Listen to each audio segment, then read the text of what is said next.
Hey, what's up, Internet? It's time for my 2025 Warframe tier list. Huzzah! If you're wondering who I am or why you should trust my opinion, I'm just some person who plays Warframe for a long time. I'm a content creator now, I guess. So, I just kind of want to throw my hat into the ring for this. My opinion's not any more valuable than anyone else's. I guess for the record, I'm the type of player that, like, tries heavily to optimize, my fun comes from finding like the most optimal way, the easiest and fastest way to play each mission. So I feel like that sort of gives me a leg up over people who just fucking, I don't know, fashion frame all the time or make meme builds. I don't know, but it's still just my opinion. And to that end, I created 5 different tiers here. I don't think you need to be any more granular than that. I mean, technically, this one could be split into 2 here because some of them I made videos on, so I actually know they're bad. Maybe like I actually know they're bad tier, but I'll get to that when I get there. This one actually is probably going to be a bit more relevant than even these two over here because if something is a niche use case and the niche actually comes up, then I will actually be using that frame. Unlike if they're in like this tier where I probably won't pick them unless they're in the circuit, as implied by the text here. And obviously I pick the ones here all the time. Okay, so I suppose, without further ado, let's just get into it. Oh, actually, let me smoke a bowl first. 12 seconds later. Alrighty, let's start with Ashe. Ashe goes straight to I almost never play this frame, so maybe I'm missing something, but I don't play them for good reason tier. Ashe basically just goes invisible, and it's a very, not very good invisibility. There's a bunch of different frames that can go invisible, and Ashe's is a very short duration, and you can't recast it while it's currently active, which is a gigantic pain in the ass. In fact, some people will use Arcane Trickery just so his finisher will keep him invisible instead of having to constantly manage that. Anyway, yeah, it's kind of just a huge pain in the ass, and obviously invisibility, like I said, is a thing a lot of frames can do. What else can he do beyond that? Well, he's got his 4, which just sort of kills people, but it's also not very good, and it's kind of clunky, awkward. His 2 teleport is just a really, really bad Wrathful Advance, and that's really sad for Ashe. I'm kind of surprised they never went back and updated him. And his 1 is a Shuriken, which on its own basically doesn't do anything, but with an augment armor strips. So altogether, you get a frame that can go invisible, and with an augment can armor strip, and that's kind of about it, quite honestly. I've heard some people saying he's like the Void Cascade Goat. I don't see what they're saying at all. I'm gonna go with he's not good. And next up, Atlas. Atlas going straight to the same tier.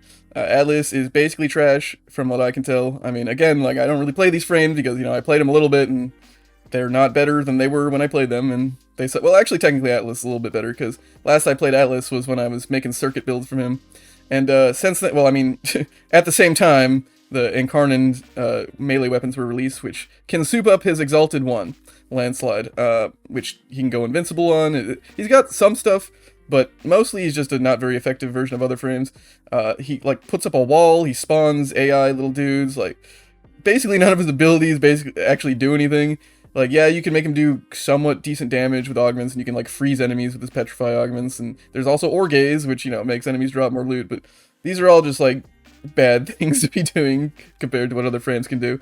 He's got an augment that, turns him into a rock rumbler, and it's also trash. You're just throwing rocks at people. I don't know what DE was cooking, and they've never gone back to cook on him, so... bad frame, alright? I'm gonna go with bad frame on that one. Alright, next up, Banshee. Banshee's a bit of a tough one. That's a tough one. So I think Banshee's a little underrated, but at the same time, come on, she's not that good. I'm gonna put her in more of a circuit pick. Thing about Banshee is her 1 can armor strip fully with a simple cast. That being said, it does require an augment to do that. It's also pretty cool though, because you can push enemies off cliff. In fact, that's another reason she's more of a circuit pick. So you can just blast enemies off a cliff with her. But people always are like, oh, Banshee's so squishy, she can't survive. But guys, you realize she has silence on the kit. Silence is super good. It's a immediate 2-second stun for anyone who comes anywhere close to her, depending on the range. And it silences them. And you can just refresh the actual stun by exiting the radius, walking away from them and walking back in, so it stuns them again, or just, having the duration expire and pressing it again. Of course, silence is her helmet ability, so that's, it's at full strength in the helmet, so it's less of a thing for her, but seeing as she gets it like always for free, then that's kind of a point in my book. Aside from that though, like her only like real thing that people care about is sonar, because it adds a bunch of like fake weak spots to people that do a fuck ton of damage if you actually hit them, and you can layer them, you can stack them. So she's like apparently super good at like the sister hunts, because you can kill the liches really well, you know, the sisters really well with her. But she's kind of like squishy in general with those. Like I was saying how she's not that squishy due to silence, and you can just shield gate with her. But like if it's like a fucking like toxin field or something, like environmental damage, then yeah, it's a bit rough. Also, another thing she can do is I actually use her for like low level interceptions, because you can, so I guess also a niche use case, but I mean this is a higher tier anyway, so whatever. You can just use her regular 4 no augment with a very high range and very high efficiency, and once you capture all the points interception, you can just sort of sit in the middle of them and just hold your 4, which you don't have to hold, you just press once, and all enemies on the map, well, within your range of your 4, which hopefully is in range of all the points, will just get stun locked, and they can't really do anything, and it's pretty nice. It totally dominates the flow of the game. It's pretty fun. But it only, I mean, I only really use that on low level anyway, because if she's just sitting there like a sitting duck, all it takes is like an Eximus something to, or like an Oxprey or something to wander up and blast you. So yeah, I mean, she definitely has her use cases, and I think she's a little underrated, but you know, usually I'm not picking her. Alright, next up is Baruuk. Many people put him at like S tier for excellent frame I use frequently. I don't use him frequently though. Strong frame, I'm gonna go with strong frame, yeah. Because, I mean, the main thing is he's a very strong frame, but the fucking restraint meter shit is so annoying. Like, the whole thing of him, he's basically like a Valkyr where you want to like be in your 4 and just murder the shit out of people with your 4. But unlike Valkyr, he has a whole like fucking meter that like well, it's an inverted meter, but basically you have to fill the meter and like keep it from draining, except the opposite of that, because you have to drain it actually, but whatever. And it starts where, well, emptied, but it's actually full. Anyway, the point is you can't do it when you start the mission, and it's like a real pain in the ass to like keep it managed so that you can actually use your 4. It has nothing to do with energy, it's just a stupid fucking meter. And his worst ability is one of his better ones for managing that too. It's just a huge pain in the ass. That being said, if he has that low restraint, like he's got gigantic amounts of DR, he just fucks people up with his exalted ability, extremely strong frame. If you see him in the circuit or whatever, you're very happy. But it's just so annoying fucking managing his restraint that I will usually not pick him. So I mean, honestly, he's more of a circuit pick to me. But I understand there are Baruuk enjoyers out there, and he's very strong aside from the restraint meter, and that's just an annoyance to me. So, I mean, it would be remiss of me to put him anything lower than strong frame, good pick, I think. Alright, next, Caliban. Caliban recently got like a soft rework, a bunch of buffs, and it didn't help. It did not move the needle. Caliban is ass. I gave him a few shots, and I was like, wow, this is still really fucking bad. I don't know what to tell you, like, he just doesn't fucking do anything helpful. His summons are not that great. The Tau status is whatever, damage vulnerability. Like, he can sort of nuke people, and like, I don't know. He's got stuff, because he is a frame, and he doesn't, you know, do literally nothing. But, I mean, opportunity cost-wise, when I could be picking any other frame in the game, I will be. I don't know, his buffs did not move the needle for me. I'm like, why would I pick this frame? It's still nothing. I mean, thanks for giving me a free Caliban with that, though. Lord knows I did not want to farm him. But that's all I can say in D's favor of this guy. Come on, you guys gotta cook some more. Let me know if I'm missing something. Again, I might be missing something, but I don't see it, man. I do not see it. Next is Chroma. Chroma is going right to niche use case. I think I might be missing something with him too, honestly, because he's got like a bunch of different, I don't know, he's got new augments, and like his elemental ward ability has a bunch of different things he can do. I feel like there's like weird niche synergies. It winds up being like a thing you put on helmets sometimes. So I can see there being more to Chroma these days, but he's still just like a really shittily designed frame, and he doesn't really bring as much to the table anymore these days. He has like a really big armor buff and elemental damage buff that he can, I believe, give to the team now with his augment, and his 4 is notoriously kind of a meme, but it doubles credits, so it makes him very useful for the Profit Taker. Right? That's his niche use case. You bring him along for Profit Taker, you drop his 4 right as the Profit Taker dies, it doubles the credits he gives you, and Profit Taker is very good at giving you credits. It's probably one of the best methods in the game for farming credits. So for that, Chroma is very good. Outside of that, I wouldn't really use him back in the day. Like, I'd bring him along to like events where I needed a ton of damage, but they're better frames for getting a ton of damage now. And like health tanky shit is kind of a minus in my book. I prefer to be safer than just stacking a bunch of armor. So yeah, niche use case in my book. Alright, next up is Citrine. Citrine's also kind of a tough pick. It's one of these two, really. Like, I don't use her frequently, and she's better than, like, a niche use case. I am doing this on the fly, if you didn't know. I'm just making these up as I go. That's tough, because, like, I basically only pick her in the circuit, but I acknowledge she's definitely a strong frame. I'm gonna put her up here because she's also a support frame, which means all of her shit, like, helps out your allies. Her 1 drops orbs, her passive gives them heals, her 2 gives them DR, her 3 everyone can use, it's just like a status priming turret, and her 4, which I helmet off usually, gives everyone a bunch of crits and CC's enemies. So, I mean, it's very helpful to have on your team. That being said, I wouldn't, like, pick her for a mission. I mean, because there's opportunity cost. Like, I wouldn't pick her. But I mean, in general, she's very strong. Also, you can use Eruption on her, Arcane Eruption, to the highest effect of any other frame. It's very funny. Enemies are constantly getting knocked down. And it's actually pretty effective too. Like, the constant 30-meter through wall knockdowns are actually pretty good. And that actually increases her support too, because that's even more CC on enemies. So that's a niche build that I would recommend. But yeah, I mean, in general, she definitely is good. She spams orb drops, you know, got slash procs in her 1. She can do stuff. She can even kill enemies, like, without even, like, using her guns or anything. She can use her abilities, like, with Roar, or... Actually, it's probably worse now. I haven't quite tried her since the armor update. If y'all forgot, there was an armor update, and it basically nerfs slash status effects, and that was the dot she was relying on to kill people with her 1, so... Probably a bit worse now, but... I mean, still very effective, and yeah, alright, I think I said my piece on her. Alright, next up is Sight, the newest Warframe release, and guys, he's a good frame. Guys and gals, non-binary pals, he's an excellent frame. I actually really, and not only that, he's really fun too. I have a great time playing Sight. One thing that Sight has going for him over other people is that he is just immense range. Like, he actually will highlight people from, like, 150 plus meters away with the Seek if it's appropriately leveled with range. And with Seek down and his 4 out, his neutralizer has infinite range, or infinite punch through, that is. And it's very, very, very strong. People have been saying it's kind of like, you can pick other weapons, but honestly, the more I play him, the more I'm like, yeah, neutralizer is actually really good. It's actually a very good weapon. And so he actually has, like, the unprecedented ability to, like, just murder the entire map from wherever he is. Like, if all enemies are swarming in at you from, like, 150 meters away, then, like, if you're not just keeping the entire map cleared by clicking heads the whole time, then it's a skill issue, bro. What can I say?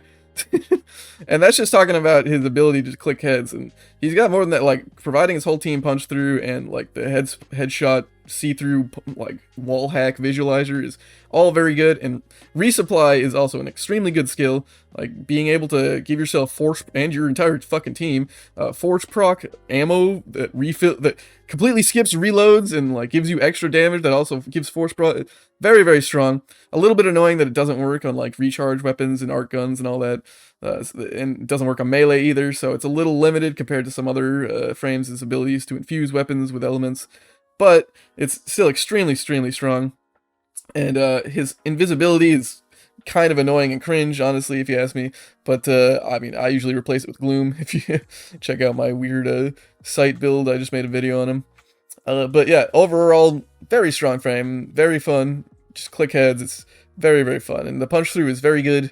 He's a support for the team.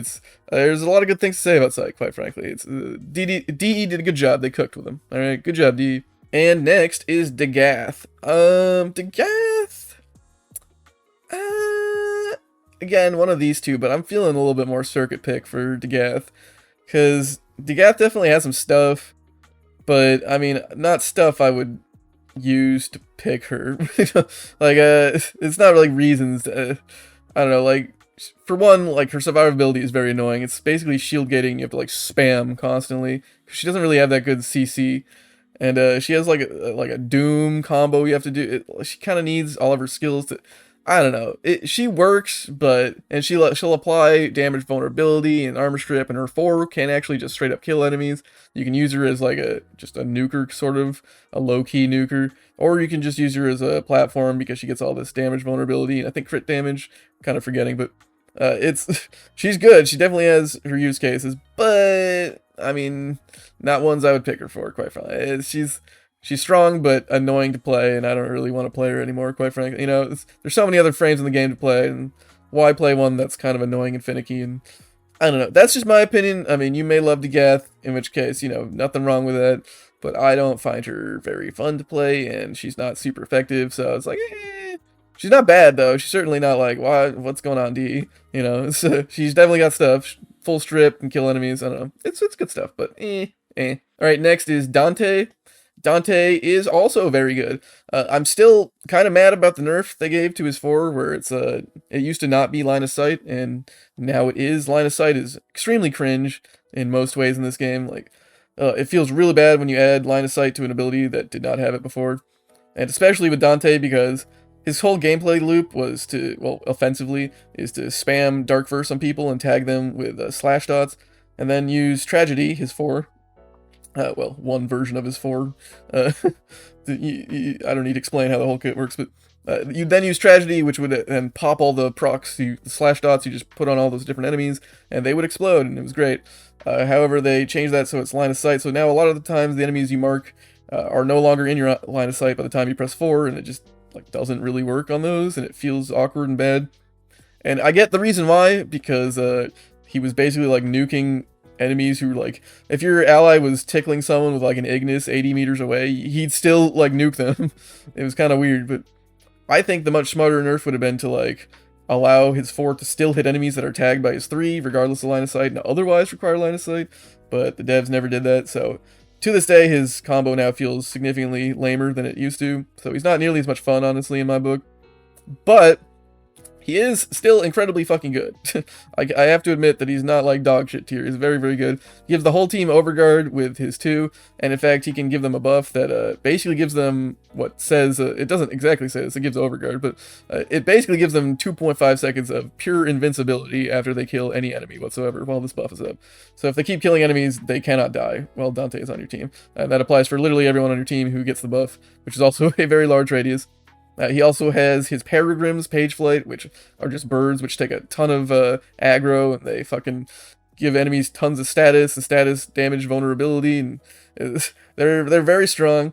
And he can give everyone on his team Wood Warden too, which, you know, will soup up your attacks with your guns. Because it's probably the least important part of his kit, honestly, but it's all very good. And ultimately, he's an offensive powerhouse because he can still use like roar and slash and nuke people. Although again, that is nerfed compared to pre-armor nerf rework thing, because now enemies have a bunch more health, and slash ignores armor anyway, so the more health is a nerf.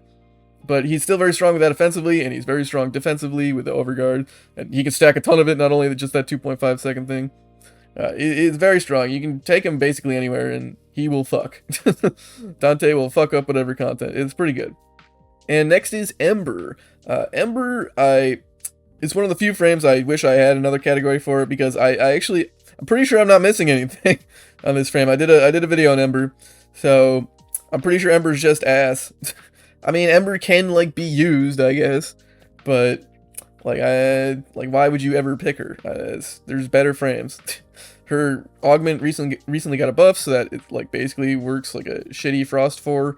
It gives her overguard and armor strips enemies, but that's like all it does really. It does a little bit of damage and heat procs too, and it's not enough to move the needle, unfortunately. Like, they gave her little buffs to, I can't even remember what all the little buffs were, but I tried her again. It's not good. Like, her ability to nuke is not good. She's supposed to be like an ability caster frame, and she can kill enemies with abilities, but it'll be at shorter range and slower than basically everyone else that tries to do that sort of thing. And she doesn't really bring anything else to the table. She doesn't like go fast or support the team, or she's just sort of here. But I mean, she at least has a hot skin, so, you know, that's something. Yeah, that's all I got for her. Alright, next is Equinox. Equinox, I feel like I really don't know well enough, quite frankly, but I am a night form enjoyer, so I kind of want to give her extra points for that. Most people, and I think most effectively, will use her as a nuker with the day form. Fuck, where do I put Equinox? I don't use the nuker form that much, so I'm just gonna I'm gonna go with pretty good, but she's not actually that good. Like, she's a very outdated frame at this point. Like, a lot of her augments should really just be baked into her kit, and they're not even that strong in the first place. Like, she has one of her augments will allow her night form ability, well, one of them to slow, and like sort of like a gloom slow, but that has to stack by getting like hit a bunch, and it only goes up to 80% compared to gloom's fucking 95%. So I mean, you can stack them together for hilarity, but it's it just feels like, man, this frame is like in the dirt. Like, Devs, you got to give her an update too. Like, give her one of the little Nyx and Trinity or Frost and Ember passes. I mean, didn't help Ember enough, but I mean, she needs a little something. Or, a lot of people have been clamoring for just splitting the mod pages on day and night form, which would be absolutely dope. I'm definitely in that camp as well, but doesn't look like it's happening at this point.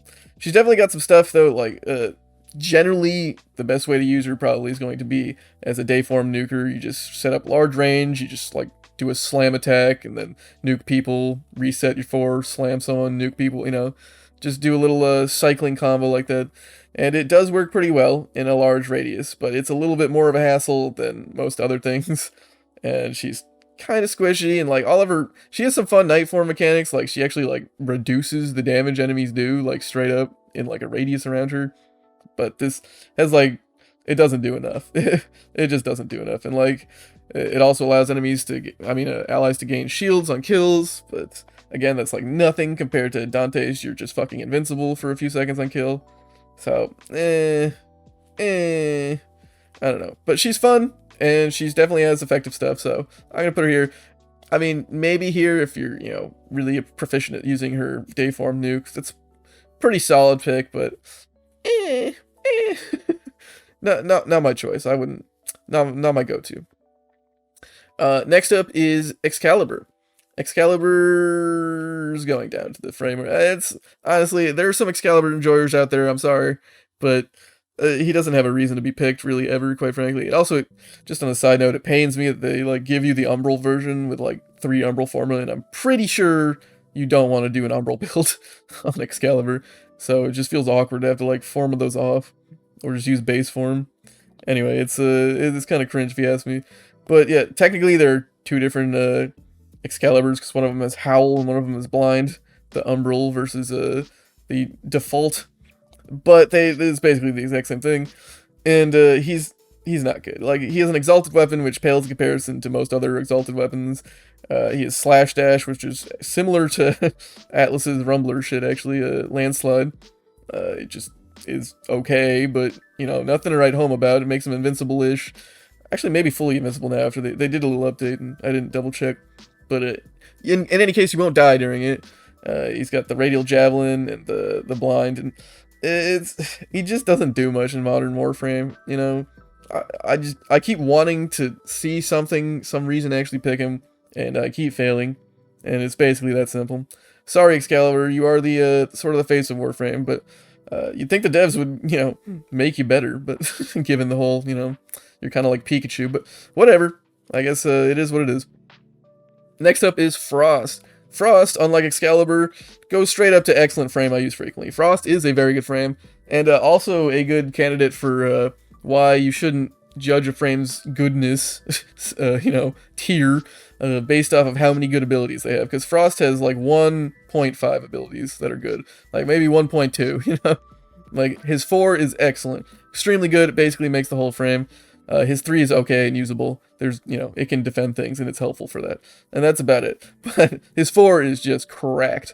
If you don't know what it does, is it freezes all enemies in a very large radius around him, like, nuke radius, 40 meters-ish, if you build for range.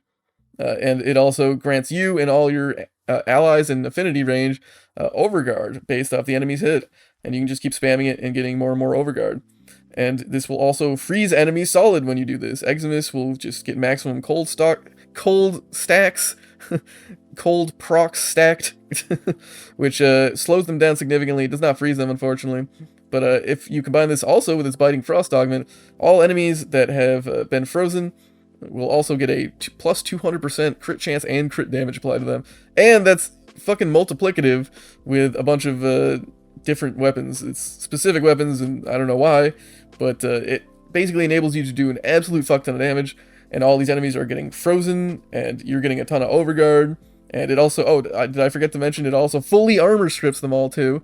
So, I mean, you just wind up, it primes them for a fuck ton of damage. And if you forgot, also cold increases critical damage as well, so it just, tons and tons of damage this primes for. And it also freezes enemies solid while slowing down Eximus. Honestly, like, what more could you ask? Aside from just literally killing all those enemies, which unfortunately is not what his 4 does, but it's close enough. It's literally just prime them, hit them with a Tenant Envoy or something, and they're Boomba, they're done, you know? And he's very good at that. The only thing, like, he's really lacking is speed, I guess, but you can just slap a Wrathful Advance on him, and he'll go fast, because you can just teleport around. And the other way to do it is Breach Surge, I'd say. That's a really good build for him. But anyway, you can check out my Frost vid for more on that. Point is, he's really good, and also, another thing that's good is the devs constantly buff him for absolutely no reason. It seems to finally, the spigot seems to have finally turned off. I don't know, the faucet, but I don't know. I wouldn't be surprised to see a hot fix where he gets buffed again. The meme to me now is you never know when they're gonna hot fix buff Frost. It was fucking insane to me. They literally hotfix bust him for no reason one time. I was like, he's already good. There's no anyway, whatever. Frost is great. Alright, next up is Gara. Gara is also an excellent frame that I use a lot. Gara is the premier nuker in the game for me. AoE, you know, nuking person. If you just want everyone in a 40, 50 meter radius around you to instantly die when you press a few buttons, this is my pick. She does have a few flaws in that mostly that her AoE is cylindrical. It doesn't hit enemies above and below her very well, which is kind of a pain in the ass. And it's also very reliant on a stat stick, and it's like a very I was gonna say Khora and mix it with Gara, a very Gara specific stat stick. So it's, I don't know, it's a little bit of a pain in the ass. And she also did sort of get an indirect nerf with the armor nerf as well, because at least my Terrify build did, because full armor strip and then AoE nuke kind of gets nerfed when enemies have more health. And they were balanced off by having less armor, but we were full armor stripping them anyway, so it doesn't matter. Anyway, but it still is extremely strong. I use her all the time. Like, if you want to do like a Steel Path defense mission, like, she's great for that. It's usually my pick. And I mean, if you want a nuker, look no further. Like, also, I mean, I should also mention, she has a bunch of other things going for her that you don't, like, are just sort of like side effects of Gara being Gara. She's invincible when casting force. She has 90% DR she can give to herself and any ally in her entire party. This also stacks damage from her wall explosions, so that any enemy within like a small radius of you will just instantly die whenever you just get near them. And it's just really, like, she doesn't even need all these things. All she really needs were the nukes, but she's very strong and she can nuke very well, and you are not going to die easily on her, and I pick her all the time because she's very effective. What more is there to say? A lot of people in my Gara video will be like, I don't know, mine is, I don't know what you guys are doing wrong. I told you how to do it. I showed you the results. Really good. What can I say? It's really good. Okay. Next up is Garuda. Well, for one, she definitely has a niche use case now for her, what's the name? Oh, I don't remember the name of the game mode actually, but it's the new PvE game mode they added in 1999, where you fight against another team, basically. I'm pretty sure they did not patch the thing where you can kill the assassination targets with her one.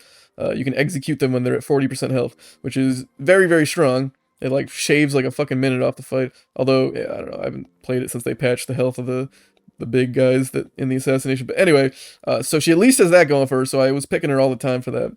Otherwise, I usually don't really pick her, which is why I'm like struggling to put her in my vid. I said she's okay, which is why I'd probably put her like here, but at the same time, but there are a lot of Garuda enjoyers out there, so I'll throw you a bone. She's good. She can nuke with slash, and she gets invincibility and from her talons, and she can prime people with slash dots, so basically like 100% chance hunter munitions that she can get for free on all her weapons and shit. She's got some stuff, and they also recently changed it so she doesn't hard landing on her doing her little augmented hop with cast speed from her 3, or actually no, her 4. The Razor Blade, whatever. I can't fucking remember the name of her abilities, but yeah, she's got, I would say the reason I don't put her higher is just because her nuke is kind of a pain in the ass to do, and it's just like, it's not as effective as other characters' nukes, and it's like lower range, and because you have to like lunge at someone to get the dread heart, and then you have to like, then you can use the nuke, but then you lose it and you'd have to lunge again. I don't know. It's a pain. Also, the dread mirror only covers like in front of her, so survivability is a little annoying. And like the energy economy is obviously great because she literally just gets it with bloodletting, but it's kind of just a pain in the ass. Like her ability is basically just energy economy. I don't know. She's not my favorite, but I know there are a bunch of Garuda enjoyers out there, and she is definitely effective. So strong frame, good pick. Seems like a reasonable category for her, if you ask me. I'm gonna keep her there. All right, next is Gauss. Gauss is tough. I used to play Gauss like all the time. Like he was like sort of my main frame, but these days I don't actually play him that much anymore. Just because the main thing I used him for was like, well, I used him for a lot of missions, but like fast ones. But he has been replaced in most of my fast missions by either like Wukong or Mirage. Mirage is slower, but she kills things faster, and that usually makes up for the time difference. And Wukong is usually just faster and is easier. So I don't wind up actually picking him that much anymore, but he is very strong. He goes fast. He reloads ammo, very quickly. He fires very quickly. He is almost suited. Also, there's a bug, I think it's still in the game, with fast deflection that gives him basically invincibility to every element that isn't toxin. So that's pretty good too, but I mean, all these frames are supposed to not die, so that's also kind of whatever, honestly. I already wasn't building survivability on him, so if anything, that just sort of loses you a mod slot. But I think I'm just going to stick him in strong frame, good pick, because it's also finicky to manage his meter. Like back in the day, I just spun attack everywhere, so my meter was always at full. And having the extra attack speed was really helpful on him too, but these days that's less the playstyle.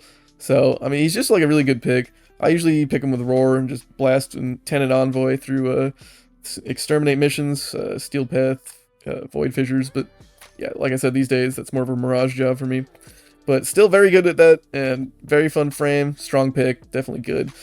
Unfortunately, yeah, these days I wind up bringing him less because I did sort of say the other reason, but he's a little too squishy, honestly. Like he winds up dying to that toxin damage. Like the toxin damage is really his Achilles heel. Like even with that fucking tech to which is a bug, and if it hasn't already been fixed, like should be fixed. Even with that tech to ignore all put toxin damage. You're still fucked by toxin damage because you don't build survivability on him, and the moment you come across a toxin cloud, you just fucking eat it.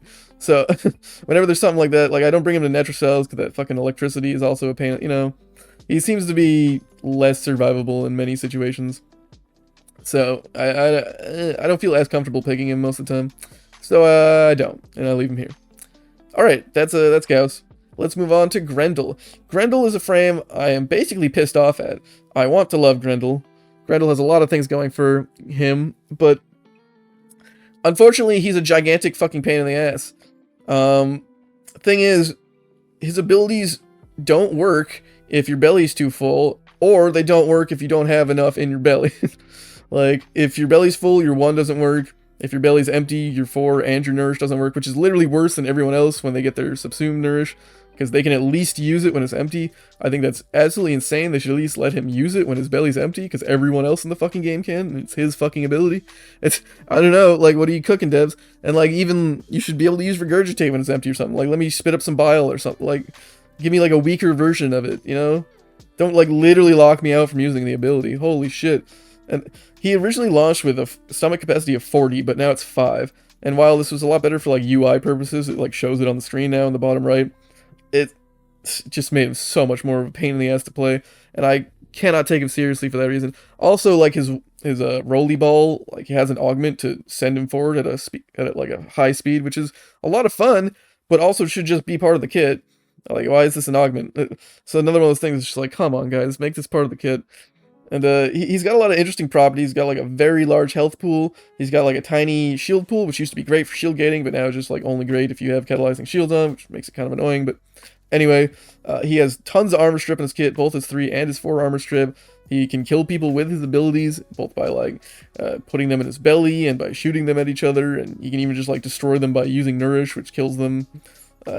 So he's definitely got a lot of things going for him. There's fun ways to build him, but it's just no fun to fucking play him, man.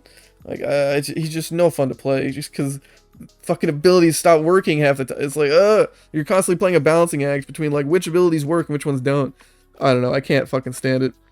And like also you're supposed to keep your stomach more full because a lot of you get like more armor and health, especially if you have extra augments on. Some augments scale that, like there's one that gives you I think a status immunity with your nourish depending on the enemies in your stomach, which matches nourish's duration if you have a full stomach. But it's such a pain in the ass, man. I don't know. Like if they need to give him another rework to just make him less of a pain in the ass, or at least like let me use the ability still. Like let me at least suck in the enemies and spit out the, I don't know, something. Like one just shouldn't just stop working if you have a full belly. And like he can't suck in like Xmas either, so it just feels like it doesn't work. I don't know. I could rant and rant about this frame, but I still just sort of put him here. I think I'm gonna like leave him here because he is a strong frame, good pick, but I just out of sheer malice due to all that shit I was just ranting about, I'm gonna put him down here. He doesn't have a niche use case. He's just kind of there.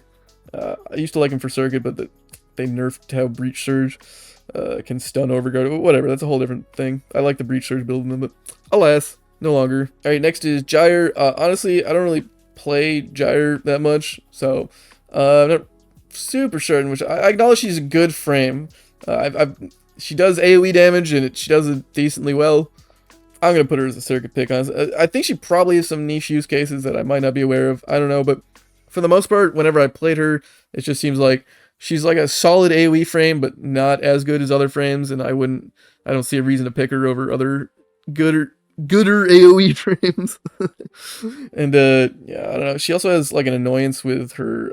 I think it's a cathode current ability or augment, where you have to like maintain it, and if you fuck it up, basically your ability goes on a very long cooldown. You kind of assume that it will be like active the entire mission, but it's possible to fuck it up, and then you're kind of hosed. I can't even remember exactly how it works, but I remember being like, ah, fuck. If my ability goes on cooldown by accident, then this is just, it feels awful. You just have to like basically be a sitting duck for the like 40 seconds, whatever fucking long it takes. It's awful. Anyway, yeah, it's again, I don't play her that much, so maybe my tier placement is unjustified, and she probably has like some things she's really good at. I don't know, but I don't see a real reason to pick her. She's fun, cool. At least she has abilities that can crit. That's interesting, I guess, you know, cool. So yeah, cool. But yeah, that's all I got on her. Harrow, almost a little bit similar to Gyre. I'm more familiar with how Harrow works. I just never fucking play him. But I acknowledge that he's alright, you know. I wouldn't put him into like shit tier, because he's got some stuff. He, you know, Condemn can give a bunch of shields to you and your allies. He can give invulnerability to you and your allies, followed by a bunch of crit chance. Like, he's got a bunch of supportive shit. He can give a bunch of energy to you and your allies with headshots. What's the other one? I can't even fucking remember. What? Oh yeah, the reload speed and a fire rate thing. He can also grant that to you and your allies, I think. I'm pretty sure all of that's to you and your allies, because he's basically a support. But, I mean... all that shit is, like, kind of peripheral, I think. Like, I mean, he's got a niche use case with the Eidolons. Maybe still, I don't know. I'm very out of the Eidolon meta. I haven't done that shit in years, and I wouldn't wish it on my worst enemy, quite frankly. But at least in that, you could, like, use him to press his 4 to make everyone invincible for the Eidolon energy spike part, which was really annoying. That's what I would usually do, because it was the easiest roll. I didn't want to use my brain power on harder things. But, I mean, that's not even really a niche use case anymore, I think. He's probably phased out of the meta by now. I don't know. Don't ask me about the Eidolon meta. But as for general gameplay use, I wouldn't really pick him. If he's in the circuit, I'd be like, alright, I guess I'll pick him. But I can't imagine I'd pick him for any other game mode, quite frankly. That being said, I also don't think he's like, wow, why would you ever pick this frame? He's shit, so we're going to put him in more of a circuit pick. Alright, next is Hildryn. Hildryn, I probably would have put in, like, strong frame, good pick, for a variety of reasons, but now she goes straight to really, really good frame. She got the Aegis Gale augment, and it's fucking good. It basically turns her into well, I mean, she was always sort of like a turret, I guess, but I actually liked a alt build which used Balefire before. People used to shit on that weapon. I thought it was pretty good, actually. She was a good circuit pick, because you could use her Balefire with that build, and it worked quite well. But now she's an excellent circuit pick, and she's just an excellent pick in general, because Aegis Gale is cracked. She just fucks people up from the air now. You actually have a reason to use her for, so it means enemies all around you are completely CC'd, especially if you hover low to the ground. So she's very survivable, and she has pillage on her base kit, which means she will be armor stripping and getting shields back the whole time, and having a easily maintainable energy economy through that. It's all good. She's just an aerial weapons platform. The only downside is that she's like pretty fucking slow. That's kind of what my build vid went into, by the way. It's you can use Ruvox and Wrathful Advanced Tech as the TLDR to go a lot faster, but even then it's kind of clunky, I'd say.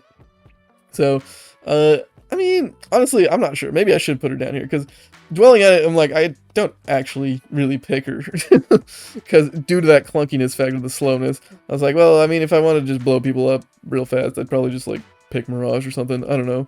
And if I wanted to, like, chill in the survival, I'd pick some other, I don't know.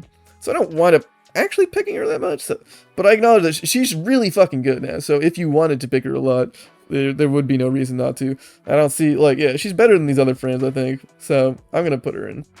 I don't quite use her frequently, so it's a little bit of a misnomer, but she's very good now, and I may well use her frequently in due course. Alright, next is Hydroid. Hydroid, I feel bad for Hydroid. Hydroid, for a long time, he was the meme frame, like, worst in the game. And then DE came in with a rework, hot and fresh, and it was like, wow, he's actually pretty good. Like, wow, oh my goodness, he's the only frame in the game that can get corrosive to 100% armor strip, and armor strip is really fucking important in this game. And then they gave every ability in every frame in the game the ability to full armor strip with corrosive, and then they nerfed armor so that you don't fucking need to armor strip anymore to do good damage. That being said, it actually kind of buffed him up a little bit, because now partial armor strips are a lot better than they used to be, so his starting corrosive at a much higher value is actually more valuable, because back then it didn't fucking matter until you hit 100, and that just made it hit 100 easier. But now it actually matters if you get like a partial strip. So that's pretty good. So as for where to put him, I mean, he's a good frame. He gets a big corrosive armor strip, he gets a bunch of armor for himself, he gets like a fucking viral and corrosive storm he can do. You can also use the fucking title thing to cleanse that. You could probably helmet that away though. He can do stuff. He's sort of supportive too. I don't know. I wouldn't really pick it. I feel like he had the one moment where he had corrosive. He's the only frame in the game that had the ability to do corrosive full armor strip, and that was very valuable. And at that point, I would have placed him higher, but it's no longer really valuable. He's definitely better than he used to be. He's no longer shit tier, holy shit DE. But now he's just like, I'd pick him if Circuit came up for fun, but that's really about it. Next is Inaros. Inaros is another frame that got a rework similar to Hydroid. Inaros also used to be sort of a meme frame, although I would have probably placed him a little bit higher. I don't know. He's still like a gigantic walking health bar, which has its uses. And now he's more than just a gigantic walking health bar. I'm probably going to put him into strong... I mean, yeah, he can't go any higher than that, because he also has an elemental sandstorm build, which is really good, actually. It's not really good, but it's definitely pretty good. You just swirl around invincibly and just suck in all enemies and pickups to you, and they die because of how elemental sandstorm works, and if you build it right and use the right melee weapon, or there's a bunch of different ways you can do it, but it's definitely an effective, potent build. Other frames will kill a lot faster than that, and it basically stops working the moment a beefy enemy comes along, and you're like, oh shit, this thing is not dying. But it's a pretty good build anyway, especially if you have like teammates. But the main way you'd play him is with the I'm a gigantic health tank play style. You can full strip corrosive with him net. Well, not full strip, because you need, the Archon shards for it, but I mean, you can if you put the Archon shards in. Point is, you can stack up corrosive to full with his abilities now, with his fourth ability, namely. He now has innate status immunity on his 3, which you used to need an augment for, and I usually still use that augment with normal builds with him, because it also gives him death cheat, which is really good. A death cheat very much helps survivability for basically any frame, and he has like 2 tiers of it now, and his actual death cheat is way better than it used to be, the passive one. You can pretty reliably use it to get yourself back up. So he's pretty good in general, and it shouldn't be understated, like there is like a use case for like when you don't want to use abilities and you still want to be really survivable. Like sometimes you want a frame you can stand inside a nullifier with no abilities on and can still do pretty darn well, and that's pretty much Inaros for you. That's one of his main niches. So I think he's got some stuff now. He's got corrosive strip, he's very tanky, he's got death cheat, he's fun to use, and he's got sandstorm now. I think he's pretty good. I think he's got some stuff now. You could make an argument for placing him lower, and you could honestly make an argument for placing him higher, but I think that's a good spot for him for now. All right, next up is Ivara. Ivara. I think I'm gonna put her in niche use case because I do actually use her for a niche use, which is AFKing survivals. You know, every once in a while there's like an alert that's like, oh, 10-minute survival, just doing nothing here. I was like, all right, I'm gonna go pub. I'm gonna set up a dash wire, which I give the augment for just in case, you know, I could support a little bit with that. And I sit on the dash wire, go invisible, and chill. I make sure to be close to my allies, so, you know, I'm not a pain in the ass. But, I mean, maybe that's a little BM, you know, just sort of leeching. But, I mean, if you're gonna if you're gonna design game modes where all I do is wait, then fucking, I'm gonna take the frame that's the best at waiting and doing nothing, alright? You know, this is what it is. She can optimize the use case of waiting. That being said, as an actual frame, not really. I mean, she's one of the permanent invisible. She's actually a lot of fun to play. Like, she was one of the first frames I actually got as a newbie, and she lived up to the hype. She was a lot of fun. Her exalted weapon does work well, especially when you're a newbie, but these days is very outshined by other options, including just regular weaponry. Her invisibility is really nice. It's like perma invisibility, but it gets broken by non-silence gunfire and like bullet jumps, and like I think rolls. I spent a little while. It's a real pain in the ass. I really feel like, I mean, it's kind of part of her character, but at least let me bullet jump. There was a bug back in the day where, like, if you were the host, you could still bullet jump and maintain invisibility, and I miss that. It was great. She feels a lot cleaner to play with that. Her other abilities are, you know, they're alright. You get, like, Navigator, which is not, I don't know, it's your Helminth over ability, and her Quiver is her actual Helminth ability, although it's nerfed in the Helminth, and it's also not that useful. She's basically just an invis AFK frame to me. There's not much reason to use her otherwise. Like, she's fun as a newbie because you can just go invis and be like, haha, enemies can't shoot me and I can kill them with my bow or whatever, you know. She's fun, but she's also a good spy frame. I should mention that at least. Like, if you want like a foolproof, you can just add the infiltrate augment to her, and she cannot be detected by lasers. She's totally invisible. Although it's a little awkward because you can't bullet jump or anything, you know. So she's good at spy too, but she's like slow at it, so it's like Wukong is better. Unfortunately, that's true of a lot of things, but it's Wukong Mogsher in that as well. All right, that's Ivara. Let's move on to Jade. Jade is definitely at least a very strong frame. I don't pick her as much as I should. It's honestly just because secondary outburst is a pain in the ass, and if you don't use secondary outburst, she's a lot less good. Although she's still pretty good without it. And I don't know. I don't know. She's a little finicky too. Like, if you bring her into an EDA, you'll get like the 500% longer shield recharge delay or something.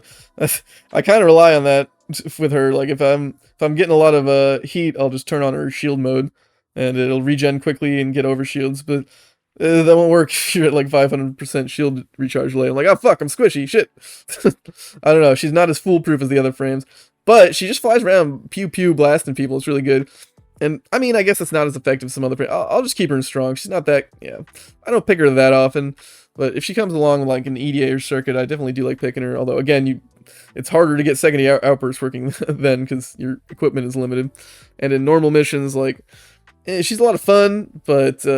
especially more fun now that they lowered the god-awful sound effects when she's hovering in her 4.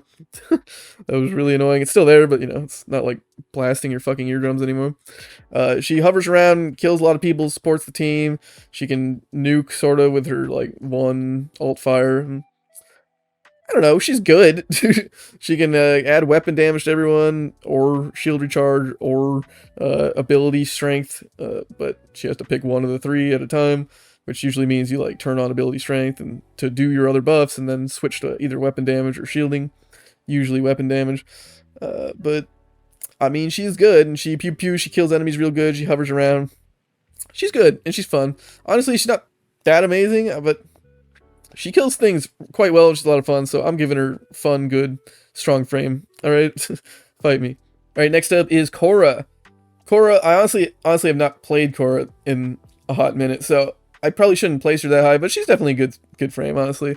She's kind of like the premier, like, loot frame that's not Nekros. Like, if you want to have someone go into like a double drop dome area And, that used to be Hydroid's niche, but now it's Khora's niche.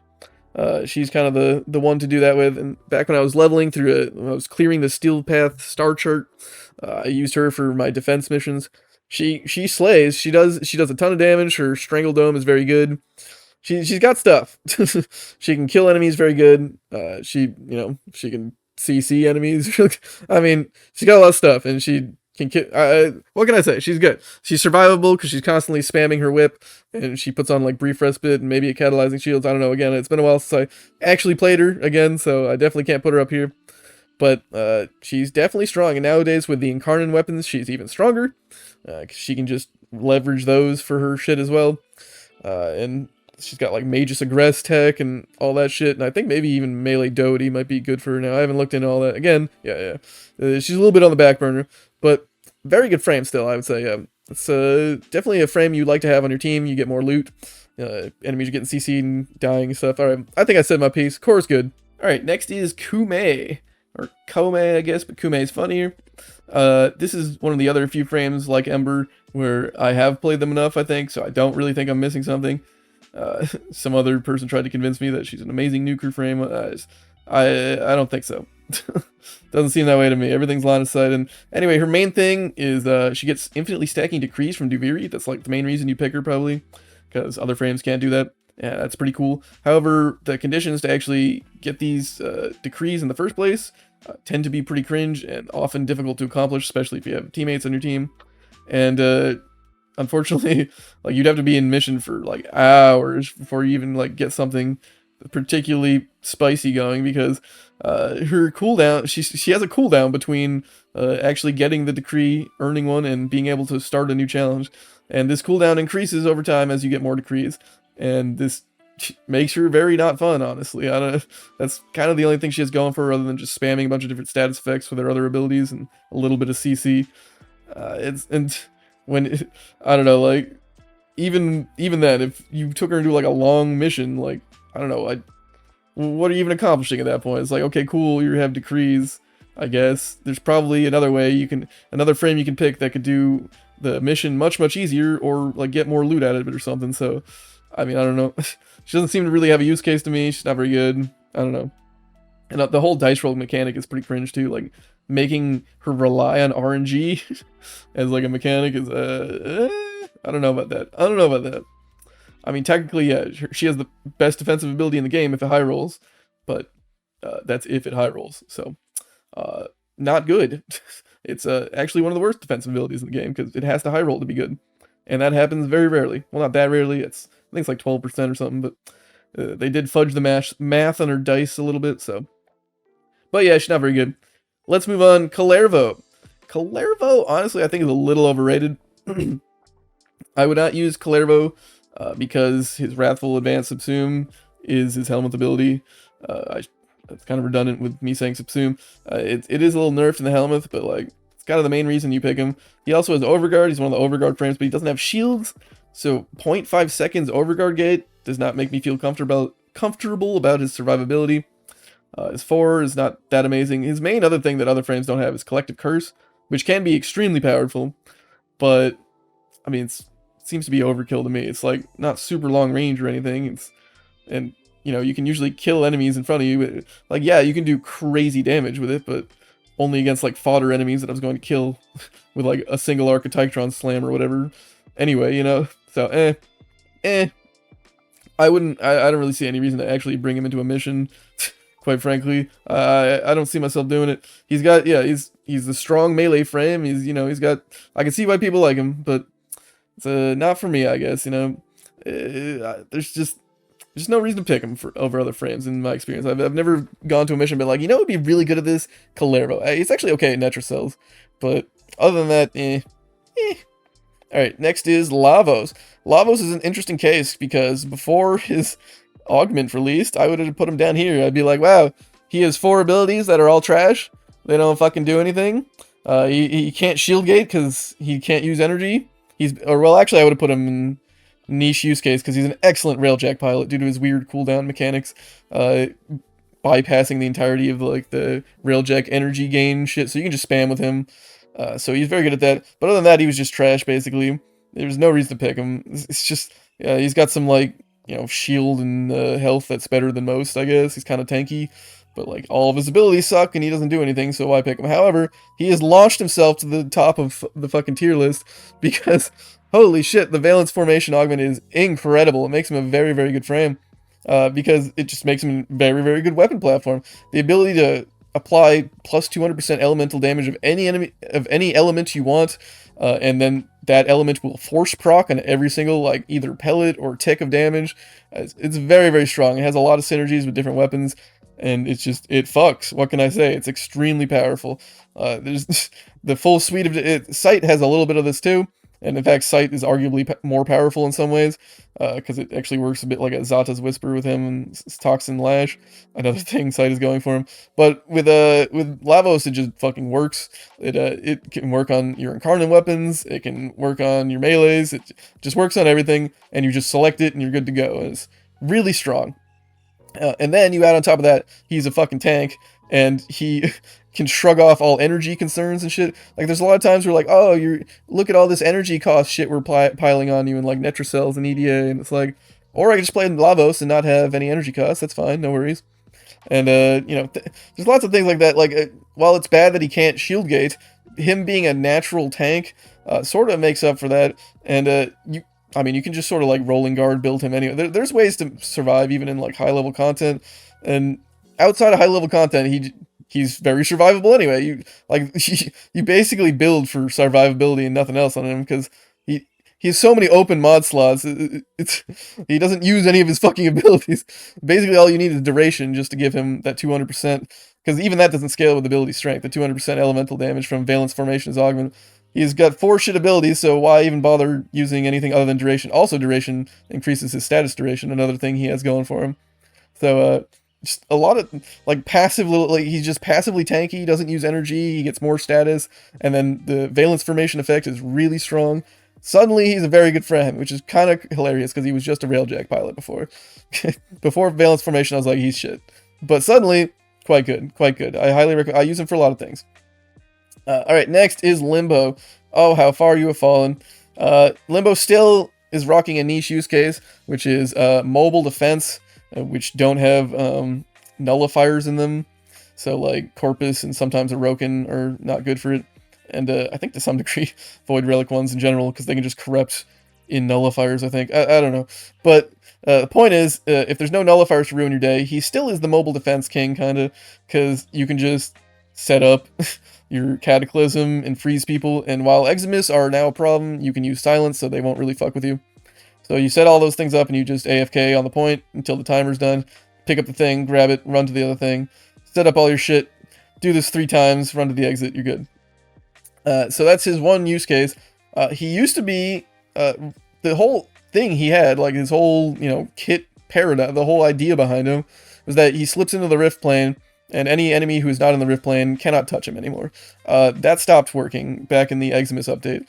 That was, I think, like 2 years ago now at this point, but unfortunately now any enemy Eximus that has an ability can now just hit you in the Rift if they use that ability on you, or even on an ally and like you're in collateral damaged, So Blitz Eximus, Jade Eximus, like the Shock Eximus, like all of these fucking Eximus are just fucking you up. You can no longer just AFK in safety. And the only thing you had to worry about before was nullifiers. Nullifiers would fuck your day up, but now nullifiers and basically everything with Overguard fucks your day up. Well, I mean, Eximus especially, because they have actual abilities that go through your Rift. And so unfortunately you do find yourself relying on like Silence to deal with those, but even then it's just finicky. It seems like nowadays it's just way less safe and it doesn't work. Even back then, like, Limbo is like, I mean, they haven't really updated his kit. He's kind of just a troll pick because he just like prevents you from interacting with other enemies and like consoles and shit. Like he can disrupt other players' gameplay flow basically, and it's I don't know. He's kind of a troll pick at this point for anything. Like go solo mode, pick him for mobile defense, AFK a little bit, but other than that, I mean you can pick him for pub mobile defense too if you're not annoying about it. But how far he's fallen. They need to give Limbo something to ignore enemy Eximus again, because, oh man, that's rough. It's rough for Limbo. I really miss... Trust me, it was nice back in the day when you could just be in the Rift mode and be like, yeah, this is nice. I can just AFK in the Rift. He's very good for AFKing. He was the premier AFK frame. But now it's a little rougher for him, unfortunate. Next up is Loki. Loki is an interesting frame. Still kind of bad though. I want to like Loki. Like his radial disarm's fun, even though he requires an augment for that. And he's got invisibility, and invisibility is strong, but it's not that strong. You know, it's just another way to survive. And he can. I will say, okay, you know what? He's got a niche use case. Switch teleport is fucking hilarious. His niche use case is trolling. You can if you're in an ESO, you can switch teleport someone into a portal. If you're in an open world, you can just switch teleport them into the air. If someone's standing on an elevator, you can switch teleport and then activate the elevator while they sit waiting behind you. It's very funny. So, I mean, maybe only if you're a douchebag like me. I mean, I don't do it that often because there's better things I could be doing with my time. And a lot of times, if you do the elevator trick, you're just trolling yourself because you all have to get to extraction together. But anyway, point is, it's very funny to switch teleport. Also, he has an augment that makes him invincible for 3 seconds on teleporting, and that scales with duration. So you can make yourself invincible for like 8 seconds or more. And all you have to do is just switch teleport with an enemy every once in a while, and you can just even ignore your invisibility and just switch teleport a bunch. That being said, that's really finicky and annoying. So, you know, he doesn't have much going for him. Like, Decoy is famously like a shit ability. I think they gave that 2 different augments at this point, and they're still both shit. I mean, keep trying, DE. I don't know. He's got invisibility and a radial disarm, and that's pretty much it. So I wish he were better, but switch teleport is fucking hilarious. So just for switch teleport alone, he gets a niche use case tier. All right, next up is Mag. I'm gonna put her as a good frame. I don't use her very often though. She doesn't really. I don't know. When it comes time to like pick a frame for a mission, it's never really. Mags doesn't ever really seem like the pick to me. She has a lot going for her though. Like when I see her in the circuit, I'm like, hell yeah. She's got that full armor strip. She can suck motherfuckers in with her, both her pull and her magnetize. They both suck enemies in, and she can like redirect bullets and have them like rapidly re-penetrate enemies for like multi-combo damage and shit. And her 3 is ass, honestly, I think, but you just helmet that off probably. I don't know, she's good. I usually use her Breach Surge, both because it has synergy with the magnetized shit, and because it's just good in general, and she can cancel it with her other abilities, and it's strong. But, I mean, other people are definitely more experts on Mag than me. For the most part, I sort of treat her as a circuit pick, because I don't really see a reason to pick her for the most part. Like, her pulls aren't, like, super long range or anything. And they don't, like, go through walls and shit, and even if they did, enemies would just get stuck on walls. So, yeah, she's good to have. I like having her in my party. Also, yeah, her 4, like, gives shields to people, so that also helps. But, yeah, I mean, she's just a good frame. Definitely a solid frame, good starter frame, good throughout the game, but I don't really pick her outside the circuit, because, you know, having armor strips and CCs and all that is good, but not a reason to pick her over every other frame in the entire game, in my book. But she's good. Alright, next is Mesa. And unlike Mag, Mesa does have reasons to pick her over every other frame in the game, I think. And that is her Peacekeeper is just, it's pretty goated for, you know, the use case of just when you absolutely need every motherfucker in the room dead within a 50-meter radius in line of sight, that is. She shoots people dead real good. And she's also just like a natty tank. Like a very good tank. She gets 95% DR from, I mean, not melee attacks and I think maybe like explosions or something. I can't quite remember. But for the most part, she's just completely chilling, basically invincible. You give her like a big health bar and adaptation. And her 2 also stuns enemies that come close to you. So that kind of sort of self-handles the enemies getting close to you problem. But also her 4 murders enemies who are anywhere within your line of sight. So with those 2 combined, she usually doesn't really have to worry about survivability at all. And even in like really high level content, she can just use like pillage to armor strip and give herself shields and shit. She's very, very good. Otherwise, I'd use her with Nourish, by the way. Pro tip. But yeah, Mesa just fucking kills what she looks at. And instantly, like with no effort, like you just hold down a button, jump around. Also, don't use waltz on her. It's fucking cringe if you use waltz, you're bad. It literally does nothing other than give her a hard landing. Like, skill issue, bro. Get over it. So just jump around, use her 4. But if you do that, it's very, very strong. She's very, I don't know, she kills enemies, she doesn't die, like, what more do you want? Add some, like, parkour speed shards on her and amalgam barrel diffusion. She gets around very fast. I mean, it's great. The only thing she really doesn't do, I guess, is, like, kill through walls, like, without line of sight, you know, in a very large radius, you know, like something like Sight could do. But I mean, oh, by the way, these tiers are unordered. I should probably order them later. I don't know. I'll think about it. But she's really, really good. Yeah. And like, if you ever want to just like turn your brain off, or if there's one of those one of those missions where you get like a bunch of bad weapons, whether it be EDA or circuit or like just like one of them sort of sorties or something where you can't use a certain kind of weapon, like you can just pick Mesa and you'll be cruising. She's very fun and very good. All right. Next is to continue the trend of very good frames. Is Mirage. I use Mirage all the time, actually. I actually don't use the Prism Mirage build, which a lot of people are advocates of, but I found the best way to use her, at least for me, is to pair her with a ton of power strength, the Tenet Envoy, and the augments that make her clones really powerful, both the doppelgangers. Total Eclipse is the most important one, and even though it's kind of supposed to be like a thing for allies, I guess, it's kind of weird. And now that she got the buff to her Eclipse so that it is actually consistent now, you can get like a huge consistent weapon damage buff. Combine that with her gigantic buff of having more clones and like actual an AoE increase that happens when you do that, because they don't shoot exactly the center, you know, the same place you're shooting. They like offset their shot. So you get a like larger AoE with them. Basically slap a Tenet Envoy on Mirage, bring along Pillage or Nourish, something, you know, that'll help out your ability to kill things. Just jump around real fast. I bring her along to, she's my, like, main Exterminate pick, because the sheer ability to instantly blow up anything you hit with your rockets is quite unprecedented on her. So I literally just jump to the finish line as fast as I can while just destroying anything around me. It's quite effective. It's, like, yeah, I used to do that with Gauss, but Gauss doesn't kill things quite as well, and the speed he has is it's not even really that much better than just being fast and doing a amalgam barrel diffusion, parkour speed, roll jumps, you know, bullet jumps. So yeah, Mirage is a very hefty pick of mine, because her ability to kill things is top tier. Yeah, just to straight up roll up on them, zoom and boom, is top tier. It's very good. That's why I use her. You can, like I said, there's also a Prism Guard build you can use, which like has the fucking like, you know, disco ball follow you around and kill people. That's kind of, in my experience, it's only really usable in low levels. It just pales in comparison to the blowing people up with rockets builds instead.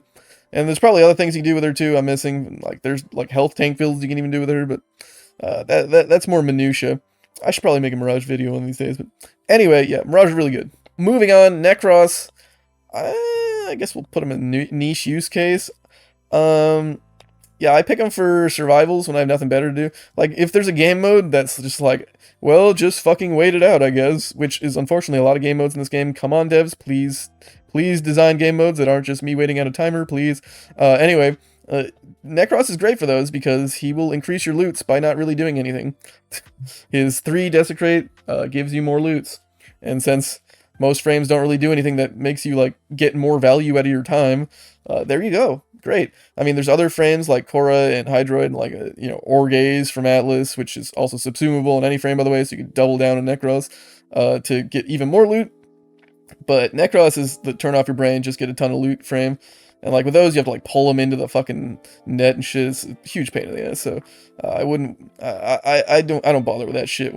I just bring a Nekros along and everyone's happy. And like, yeah, there's other use cases. Like he increases all sorts of drops, so it'll increase life support for survival.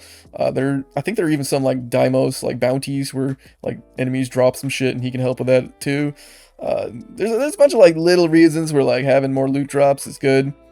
So they're all like niche use cases, but as like a frame, like what does he even do? You know, like he has like his like dudes he can summon, which do a little damage and give him DR with the augment, but I find that to be a huge pain in the ass, to the point like sometimes I just augment it off because it has such a long cast time, and I usually accidentally press it if I do. So sometimes I just take it off so I don't have the risk. But I mean, like his Soul Punch, like who cares? His good ability is Terrify, which actually used to be kind of cringe, but due to armor changes is quite good. But it's his helmet ability and it's subsumable at full strength, so I mean, at least he has it on his base kit, so he can go around armor stripping people immediately. That's good at least. You know, even if he has other things helmet on, he has the ability to full armor strip pretty much always. So that's good at least. But basically, he's just loot daddy, and that's all you use him for. Next up is Neja. I don't know, probably Neja. Someone fact check me. Neja is quite good. You can argue for him for S tier. I might just put him up there. I don't actually use him frequently because the main competition he has is Gara, because he's a nuker frame now, and I like Gara better. He doesn't work on overguard enemies, his new nuke, and there are some other niche cases like manic bombards, I guess, that they just don't get speared for some fucking reason. Like, so for some reason this shit doesn't work all the time, and you like need like a weapon synergy for it to work. So like if you're picking him in like a circuit or something, then you might just not actually get a good weapon that works with it, in which case you have to use like a dark verse build or something. Anyway, TLDR, I would have given him a shit rating that called him Bad Rhino before he got the augment that allowed him to be a nuker. But now he's a nuker. He's no longer Bad Rhino, and it's almost too bad, because I mean, I started my content creation thing after that was like, everyone was telling me like he's like a good Rhino, he's better Rhino, he's fast. I'm like, he's literally just worse in every way. But anyway, whatever. I'll die on that hill, but I no longer need to, because he's now a nuker, and they're just different niches now. But he's got some things on Gara. He does more damage than Gara will by a mile. Like if you have a good weapon with him, it's like in a circle instead of a fucking like cylinder like Gara. And like there's other nukers too, like Equinox, but you know, it's similarly somewhat finicky like Equinox. And I don't know. He's got 90% DR just like Gara, although it's damage redirect actually, which means overguard is actually more valuable on him. And they recently fixed him so that he doesn't just fucking die when his 2 runs out a 3 due to damage safeguard. It was sort of a bug, I guess, where if an enemy broke your safeguard and with like enough damage, you would just die. if you didn't have your shield up, that is, but that would usually happen because safeguard doesn't protect you from full damage. So you were just dead. It was really bad. Part of the reason I thought he was bad Rhino, but they did fix that, although sadly they fixed it by leaving you at 2 HP rather than like, you know, ignoring the damage or whatever. But it's at least not killing you now, so that's another thing in his camp. So Neza, definitely a good frame because you can nuke people a lot. But yeah, honestly, like I don't actually really use him that much because he just doesn't, like, I don't know. I prefer the Gara nuke, and like sure he's like fast, but it's like a weird slidey cringy fast for you. I don't know. Not my favorite, but I acknowledge he's very good, and he's probably basically a side grade Gara, so I'll put him up here with him, even though, again, he's not really a frame I use all the time, much like Hildryn. I guess we'll put as a sort of ordering, we'll put these guys down here, because I don't actually really use them. Alright, anyway. Next up is Nidus. Sorry, Nidus, you're not good. I really want Nidus to be good, but, you know, he's just not. I mean, he used to have Death Cheat over Inaros, at least, as like the only 2 pure health frames in the game, but Inaros now also has Death Cheat, and it's an easier one. He basically wants to ramp up his, like, what is it, spore count, whatever the fucking thing is even called. I don't even remember what it's called. His infestation count number, whatever the fucking number is. He wants to ramp it up, and that way he'll have a bunch of Death Cheat, and his abilities work better. But, like, he doesn't really bring much to the table. Like, oh, look, I put down a thing that makes you heal over time. Like, who fucking cares, man?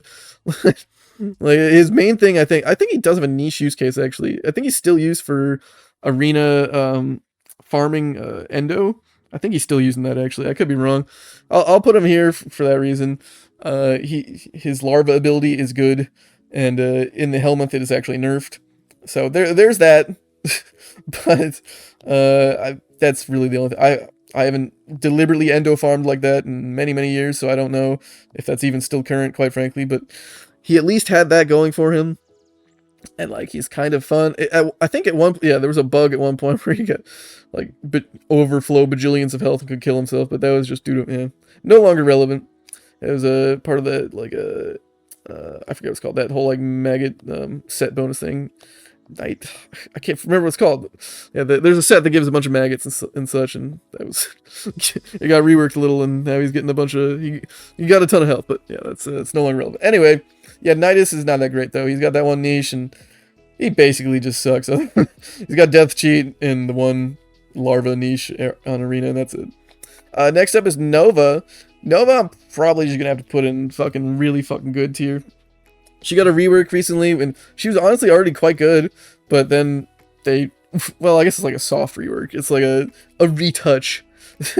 And all good things. They helped her out a lot. Well, not all good things, but in most ways they completely helped her. They did nerf her AoE, her 2, to be line of sight, which is a huge bummer, because otherwise it seemed like a big buff. But it still seems pretty unusable to me. But if you peeped my Nova bid, you'll see that there is indeed an extremely good build for her that will just spam pull enemies to you. Like, there's no other frame in the game that can just pull enemies like Nova can. Like, you would hope that Mag could, but unfortunately, no. That goes to Nova, because she gets her speed up from her 4, which is very long range, and can speed up basically everyone on the fucking map. And then they'll run to you very quickly, and also, whenever you put a pull effect on them, it actually speeds the pull up, because for whatever reason, the enemy, like, speed percentage is applied to, like, how fast you pull them.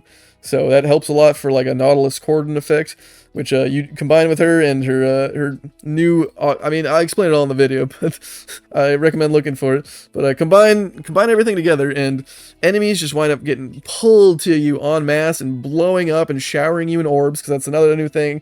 Her passive now just showers you with orbs, both energy and health orbs, and that helps the entire team. And she's very strong. She can teleport around with her 3. Like, basically all of her abilities are quite good. Her 2 is a little because they made a line of sight, which is very sad. Thanks for line of sighting everything, devs, but, you know, aside from that, yeah, she's really good. Her 1 gives her fucking tons of DR now, too, and you can keep it reliably up as well with different builds, and you can recast it. It's great. It's great. Nova's just a very good frame. I will say, I haven't actually picked her recently, but that's because, I don't know, I'm not really doing game modes that happen to use her much. But yeah, she's definitely a very, very valuable member of any team, and you can solo with her great frame. Next up, Nyx. Nyx got like a soft rework recently, and much like Ember, it didn't help. I mean, actually, I'll be honest, I didn't fucking play her. I didn't play her at all since the fucking rework. But I looked at all the changes and I was like, this doesn't fucking help. Come on, man. Like, what is?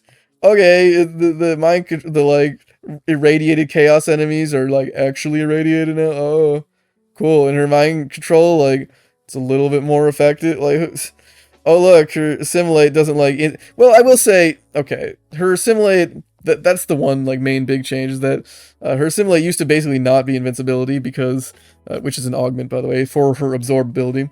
It used to not actually like provide invincibility, because well, actually the assimilate part is not the absorb part matters. Anyway, it used to not provide invincibility because it scaled the amount of energy drain you drained from it, scaled with the amount of damage you took. So like once damage got high enough, you would just run out of fucking energy. But now it's like capped, so she can't actually survive. But I mean, still, just surviving is not enough to be a frame I'd want to pick, especially since in order to do so, she just like slow herself the fuck down, still can't jump or anything. It's terrible. It's terrible, man. It's terrible. So no, Nyx is a no. Sorry, Nyx. You needed more than a light retouching. I'm sorry. Next up in the shit tier is Oberon. Sorry, Oberon, you're outdated too. You need more. My friend needs more. He got like health regen and armor on his fucking his 2, and like status immunity. Like all of these things are outdone by Overguard these days, and like his 2's range to put down the you know, the, I don't know, the grass. that shit scales with range, so, and you needed like a good amount of it to get 360 degrees around you, which that's very stupid. Most frames don't have to do that. Although, at least, I mean, I wish Sight could get more, like, 360-degree range with his seat cones. That'd be sick. But, I mean, having to require that just to be good. He can armor strip with his 4, which is okay. There's, like, some CC. It's not enough, man. He's just not very good. I used to use him once upon a time for hustling defection, like those, you know, those AI guys to the end of the mission and make them not bleed out their health because he could heal them. But Wisp is much better at that, so that was a thing I did in the past and no longer do. And also, I never play that fucking mission anyway if I can help it. And I have been able to avoid it for years, so yeah, it's irrelevant. He's just not good. I think he had like some niches and eidolons. I don't know. Oberon needs help. I'm sorry. Devs, you gotta help him. Next up is Octavia. Octavia, she she's definitely very highly overrated in my opinion. So many people will put her be like, oh, she's actually like one of the best frames in the game, you guys. And like she's only not played because people find her boring and like they don't want to like just, you know, be invisible and sit there all the time and do nothing. No, she just doesn't really have a good use case outside of like survivals where you want to AFK. Like honestly, like she's invisible, that's good, but we've established that's not enough for like Loki or whatever. You can be invisible, whatever. And then the rest of her abilities are fucking deployables, man. And I find that fucking deplorable. Which means if you're like on the go, they don't fucking do anything. Like you place your amp down, it doesn't fucking do anything because you've moved past it. You place your mallet down, you place your roly guy down to turn off the enemy AI. Cool, but I'm already in the other fucking room. It doesn't fucking do anything. Sure, she could do that in like a defense or something, but that's not like a big wide range AoE nuke either, is it? Like, what do you want me to just wait for all the enemies to run into the fucking mallet? Well, I could kill enemies with my weapons faster. I don't know. She used to be like my main, honestly, when I was like first starting the game. I'd use her for like everything. But then I realized I was only using her fucking metronome for like invisibility and like a slight gain to like multi-shot and like weapon attacks damage, I think, yeah. And then I was like, there's way better way. I could be more survivable by playing fucking Inaros, you know, and I'd get more out of it and I wouldn't have to worry about invisibility and rolling guard and all this shit. Spamming crouch or bullshit. I don't know. I don't think she's that great, guys. Yes. She can fucking, she can plop down a fucking mallet and go invisible, and like, in some scenarios, that's good, where you can just sort of like AFK doing that, and pseudo AFK, because you have to keep pressing the buttons occasionally. I mean, you can use like a macro for that, but you'll probably get banned. Anyway, I don't think she's all that, guys. I really don't see it. Like, sure, she can like do stuff, she can kind of use her for, again, Eidolons or something, but like, it's nice to have an Octavia on the team. I'm happy to have one, but even then, like, better support frames. So I'm gonna go with fuck this frame. Like, sure, she does. Honestly, I'm probably being too biased. Like, she's a strong frame, kind of. You know, she's good, but fuck this frame, man. I don't like. Sure, she's double bad because she's not fun. Like everyone was saying, why she's not in the S tier, but she just fucking sucks anyway, too, man. Like, invisibility's good, but like everything else is a deployable that just doesn't fucking do anything when you're on the move. When you are not on the move, it's like, okay, cool. I guess it does damage. Turns off I guess also, yeah, for niche use case, another reason to put her here is the ambulance fight, the ambulance mission. You're just waiting at a timer there, basically, and like waiting for enemies to stop shooting you outside of hacking the ambulance, which doesn't take much. So I just, when I use that, back when I was doing sorties and it would come up, I would just pick Octavia, solo it, place her 2 down, and just sort of wait out the timers while the enemies didn't do anything. But I mean, there's a bunch of other... I mean, there are other ways of doing that too. It's not even that niche. It just came to mind. I'm sure, you know, turning off enemy AI is somewhat useful in other scenarios too, but yeah, I mean, that's also her helmet ability, so not even another thing to give her points for. Anyway, that's my Octavia rant. Fuck Octavia. All right, anyway, next is Protea. Sometimes a picker. I did actually recently pick her because there's like there's the 1999, they're like kill enemies with abilities, and I was like, actually, which frame would be effortlessly killing enemies with abilities? And I was like, well, I guess Protea. You can just run around shooting my turrets. That'd be good. But I mean, honestly, okay, she's good. She's definitely a very good frame. All right. So it's, when I'm going I'm considering whether putting her between like S tier and A tier. So definitely, she's a very good frame. Don't get that twisted. Her passive basically gives her on demand 100% ability strength to anything she wants. She spams turrets, which are pretty long range and can just kill the fuck out of enemies. She can place down the dispensary, which is also her helmet ability, but it's also nerfed in the helmet. And she can also get like, you know, the extra plus 100% ability strength on it.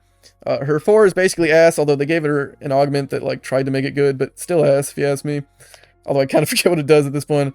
I just kind of write it off as ass in my head. But yeah, also, yeah, her shield satellite grenades are very good for shield gating, especially now that the devs finally implemented like a little, it makes your health bar like show that it's invincible when you have the shield gate down. Because it was really awkward before. You could get up to like 6 seconds of shield gating with her, but it just felt like you could die at any second because it didn't indicate it in your bar. The devs still did not add like a fucking buff bar countdown or anything. Like, they still need to add like a timer, so I don't know when it's gonna run out because it's fucking cringe, if you ask me. But it's much better now. And it also has the alternate fire mode of being slash grenades, which actually do a bunch of damage too, especially if you make them big AoE and spam them everywhere.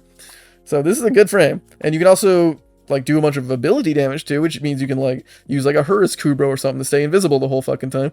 She deals a lot of actual damage with her abilities, so a lot of things you can do with this frame, very good. Dispensary is also great. I mean, it'll give you arc gun ammo too, which almost nothing does in this game. It's pretty darn good, yeah. So some people, it's kind of like your go-to, because I've actually picked her, and I think she's a very good frame. I'll put her up here, but she's near the bottom of it. All right, she's definitely a good frame. All right, I think I'll leave her there. All right, next is Corvex. Corvex is not a good frame. I'm sorry, guys. It's honestly, I think I leveled him to fucking 30 and just didn't touch him again. I'm not gonna lie. It's some frames you can just tell. You look at their fucking abilities, you hear what everyone else is saying about them, I'm just like, yeah, fuck this frame. That's what I did for Caliban for the longest time. It wasn't until they gave me a free copy with a rework did I even touch him, and I was like, Caliban still fucking sucks. I bet Corvex get an update and still suck.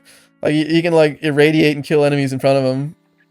Cool. He can also add like a very finicky status effect blocker to the team that blocks people's vision. Cool. You can also waste a ton of Archon shards doing radiation damage with abilities on him. That's about it. Yeah, Corvex is he's got a cool design. He's got like this brutalist sort of aesthetic. So that's cool. That's about all the nice things I have to say for Corvex. Other than that, he is unplayable, unpickable, and garbage. It's really that simple. I don't know, man. Next up is good old Revenant. I've got to put him high up here. I don't know where I should. This is still unordered, but Revenant's really fucking good, guys. I mean, he's Mesmer Zombie. What can you say? Like, he's got the best defensive ability in the game, bar none. Everyone knows this. It's no secret. Mesmer Skin is crazy. It's stupid. He presses 2 and he can't die for the next fucking 20 seconds minimum. Probably a lot longer than that. All he has to do, he can refresh it at any point. He'll be invincible during the whole thing, because he'll just shield gate, even if for like the split second it goes down while he's recasting it. And in the height of his fucking popularity, they gave him the Mesmer shield augment, which just gives fucking 5 stacks of it to all allies in affinity range. Also overnight making him basically the best defensive support in the game. You have to pay attention, granted 5 stacks is not that many, but like, fucking A, all you have to do is sort of spam 2 while you're in range of your allies, and your whole team cannot take damage anymore. Turns out that's pretty fucking good.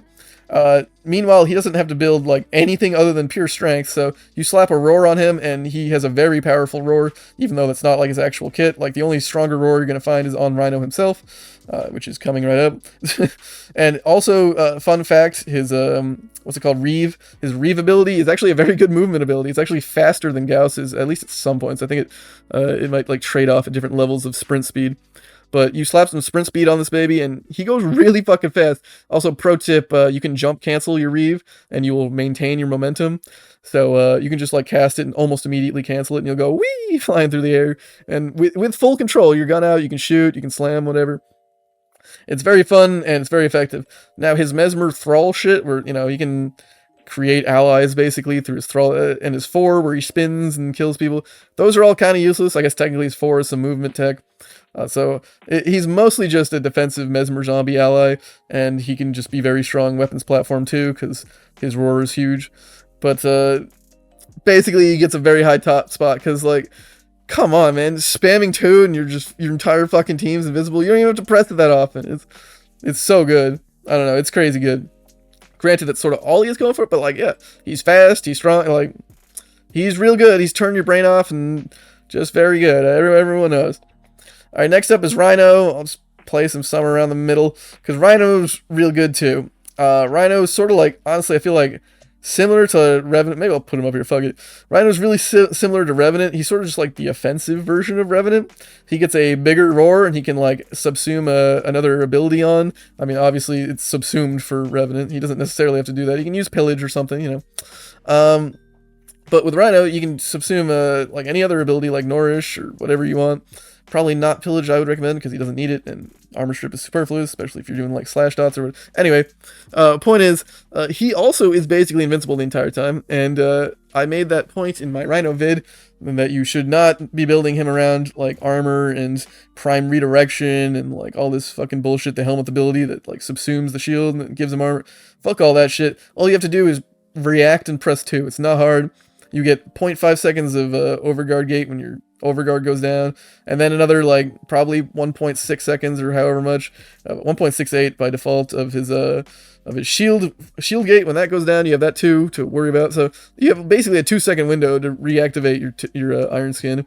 Just react to the overguard going down. Boom. He's basically just as invincible. It does take slightly more brain power, and he's slightly less invincible. Like in a Void Cascade, like if you're forced into operator mode for too long, you could die, theoretically. It's happened.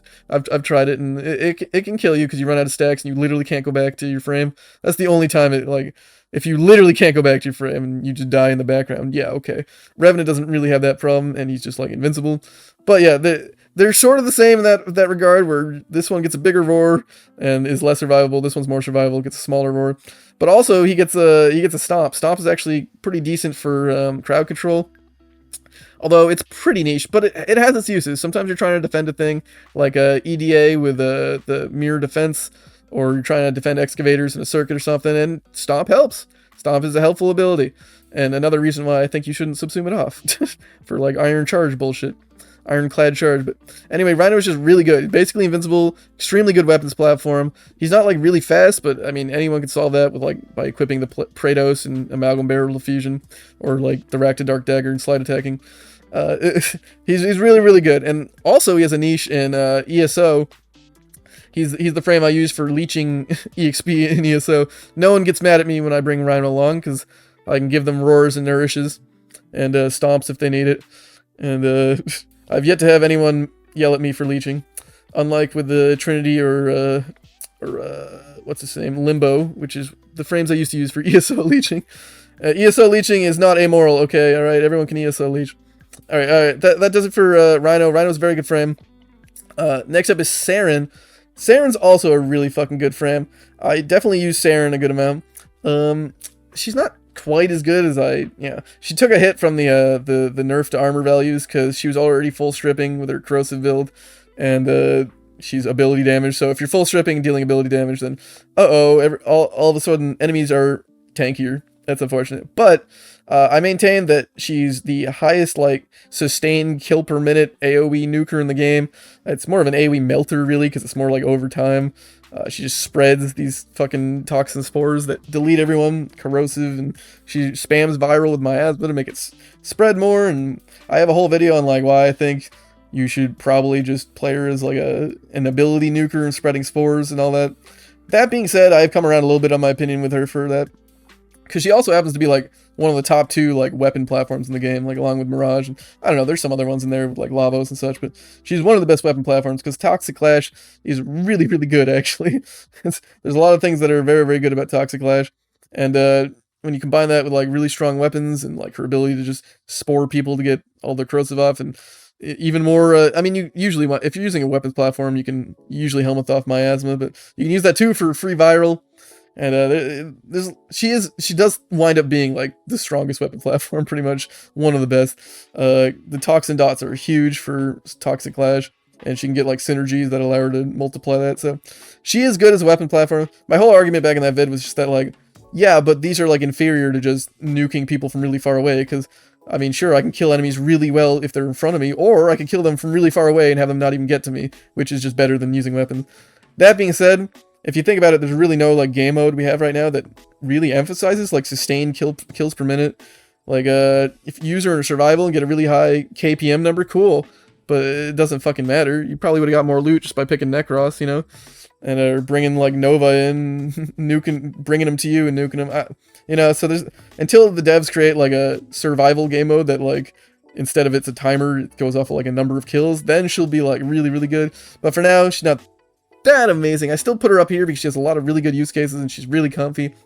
For low level stuff, you can use like a high efficiency spam build. Like that's what I use for like low level defenses. I'll just pick Saren and spam the entire time. It seems to be the best thing to do there, at least as far as I can tell. Let me know if you have better strategies for low level defense, but just spamming with Saren seems to work great for that. And you also do that for mid level too, if you just start sporing them a little, because then miasma does a ton more damage and they're getting corroded. And what's the other thing? She has one other thing I was on my head. Oh yeah, right. You can like give her with her gloom build. She's like okay with like excavation defense or something, because it's better to slow enemies down by a shit ton than it is to like give your fucking defense thing like 50% DR from a DR ability. Like slowing enemies down a ton helps a lot. That being said, that's less useful these days because there's so much fucking overguard in the game that gloom is not that great. It's not even her ability anyway. Anyone can really do that. I was just saying that because it works great in her. Gloom's great with her. It's great synergy because she can just be a health tank. She's constantly dealing damage, so she's constantly life-stealing. Anyway, but yeah, more on that in my entirely too long Saren vid, which by and large I stand by, but you know, it's a little old now. Anyway, next up is Sevagoth. Sevagoth, somewhere in between here. I'm gonna go with this one, honestly. I don't know, like Sevagoth is good, it's a decent nuker, but it's also cringe to play. The fucking death cheat is cringe. Like, I think it gets in the way of Last Gasp, or Grasp, whichever one that is. I still have not figured out if it's Gasp or Grasp. Yeah, his AoE is not, it leaves something to be desired compared to other people. Like, you need to hit a certain strength threshold along with Roar to even get the instant kills, otherwise it basically doesn't fucking do anything. His, like, combo. I don't know, he's, like, awkward to actually, I don't know. Like, even in my, like, video I did for him, like, my build was, like, using a Rakta Dark Dagger. But, like, in retrospect, like, I'd probably only really pick him for, like, Circuit or something. And in that case, I wouldn't have a Rakta Dark Dagger unless I got very lucky. So I'm like, what am I even doing? Because I wouldn't even pick him for normal content, really. It was more just, like, how I would build him if I ever actually did pick him, and I don't.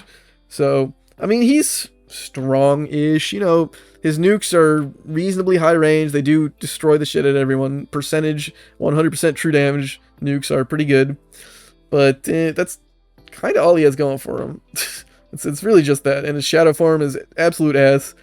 I don't know, I'm gonna go with more of a circuit pick. Next is Styanax. I think it's just picking him, just saying he's a strong frame is pretty good. If you put a Intrepid Stand on him, he's one of the few overguard to all your allies frames, which is very powerful. But that's kind of just all you do. Also, he regenerates a bunch of energy with his, I can't remember the name of it, Rally, that's it, Rally. And you can pair that with Nourish for just like a fuck ton of energy regen that works for all your allies. That's pretty strong. And he can like throw a spear. He's got Thero Strike for armor strip and shield strip as well. All those things are pretty strong. So he gets a high spot, but I don't pick him. Cause like Frost can do the same fucking overguard to everyone thing, and like I'd rather just run around blowing people up with, you know, an envoy or something. And I don't know, he just sort of hovers around slowly and spears people and doesn't kill them that great when he's actually using his forward. It's mostly just for the overguard if you're doing that. Like, it does work, but it's nothing to write home about. And then other than that, he's just like sort of like, I can strip armor and give you more energy. It's like, okay, but I mean, is that a reason for me to pick you? I don't know. He's a good pick, strong frame, but I don't know. I would honestly only ever pick him if he came up with Circuit, but I'm gonna give him a good pick just because like I can recognize that he's a good pick.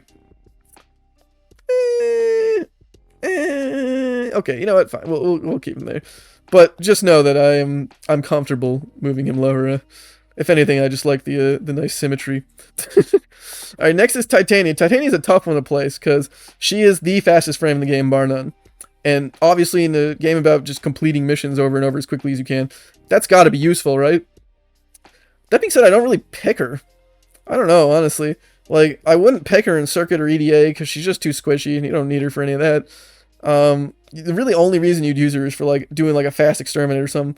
I think like a thermal sunder build for her like is probably optimal for like low level exterminates, and she can get around like open worlds a little faster than other frames, I guess.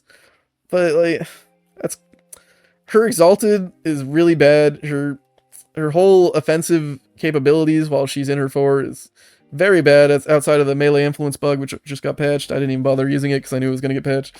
Unfortunate, womp womp. I really wish they... If she needs some offensively in her 4, because it just does not. It's always very underwhelming. Oh, and never mind. I was going to mention how when they first came out with they had Tau Forge, the purple topaz shards. That's it, which gave you a shield regen on hit. You could just use like a blast build and be invincible, but they nerfed it so that topaz shards don't fucking do anything. Yeah, she's really fast. So she has the niche of where if you need to go really fast and value absolutely nothing else, she is good. But the problem is most of the time I value other things. She's very low survivability. She's very squishy. She doesn't do a lot of damage. She's basically bad in every respect other than extremely fucking fast. And yeah, you can use like a thermal sunder build on her too, but I find that does not work in like Steel Path at any like actual like measure of speed.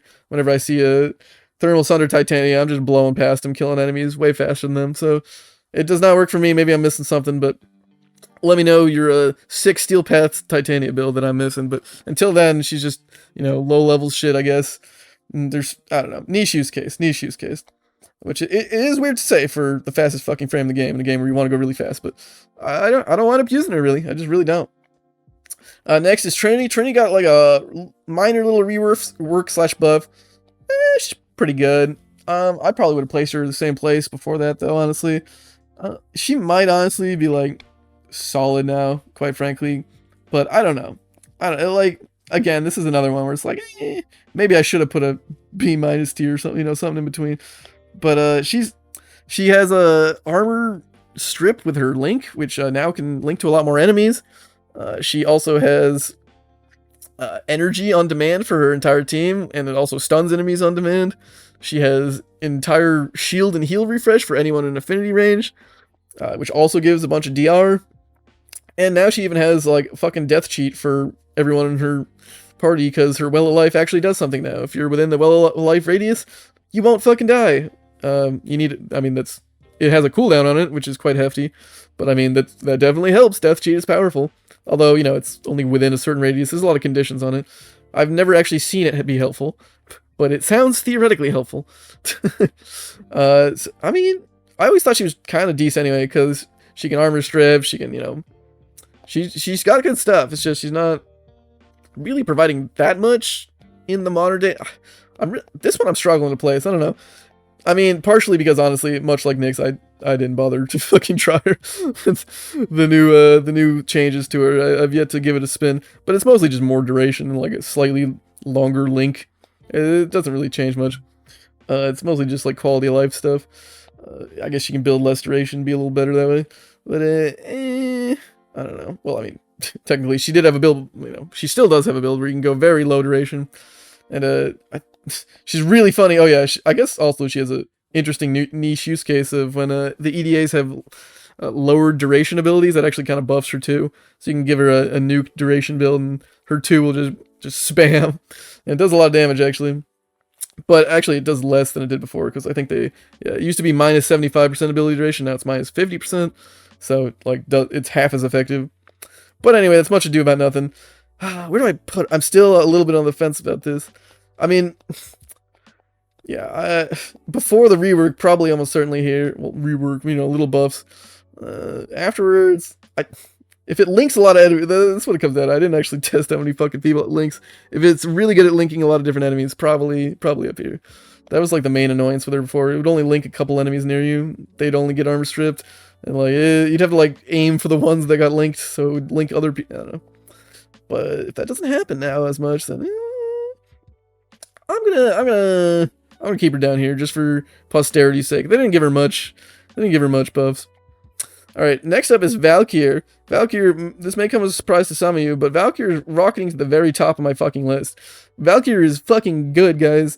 She's really good. She has an ability that turns her fucking invincible, and is an extremely powerful weapon in its own right. And turns out that's all you fucking need in a lot of use cases. Literally full-on invincibility is that is better than Revenants. That's better. All she has to do is avoid getting energy drained, and guess what? Literally, I had a little bit of Overguard, sprinkle a little bit in from tons of different sources. Dante, Spectre, Secondary Fortifier, an Art Gun deployment, whatever, bro. Get some Overguard on, slap your 4 on, you're literally invincible. You cannot be touched by anything at all. It's very good, turns out. And then guess what? You're limited to one weapon, but that weapon fucking slaps. That weapon is cracked. I will say my take on her was a little outdated in the video I did. So in fact, you are not playing her wrong if you do a certain way of playing her, which is heavy slams. Heavy slams are also very good with her. You either need to use slide attacks with her or heavy slams. But if you were doing those and you were build appropriately around it, she's just nuts. Like, she kills anything she touches and she doesn't get fucked with, period. Sure, she'll get fucked with if she runs directly smack dab into a nullifier, which also the Overguard helps with, because it can instantly kill her due to the weird ways her mechanics work, if you do not have Overguard. But for the most part, yeah, you just you do little slashes around the corner and you can disable the nullifiers pretty easily, and you can whip out a weapon for a very short time too. Just eat a shield gate real quick to destroy a nullifier, and it's generally not the end of the world. And of course, everyone on the entire frame list, outside of like super tanky guys like Inaros, are kind of afraid of nullifiers anyway, so nothing new there. Outside of that, she's nuts, people. She's just nuts.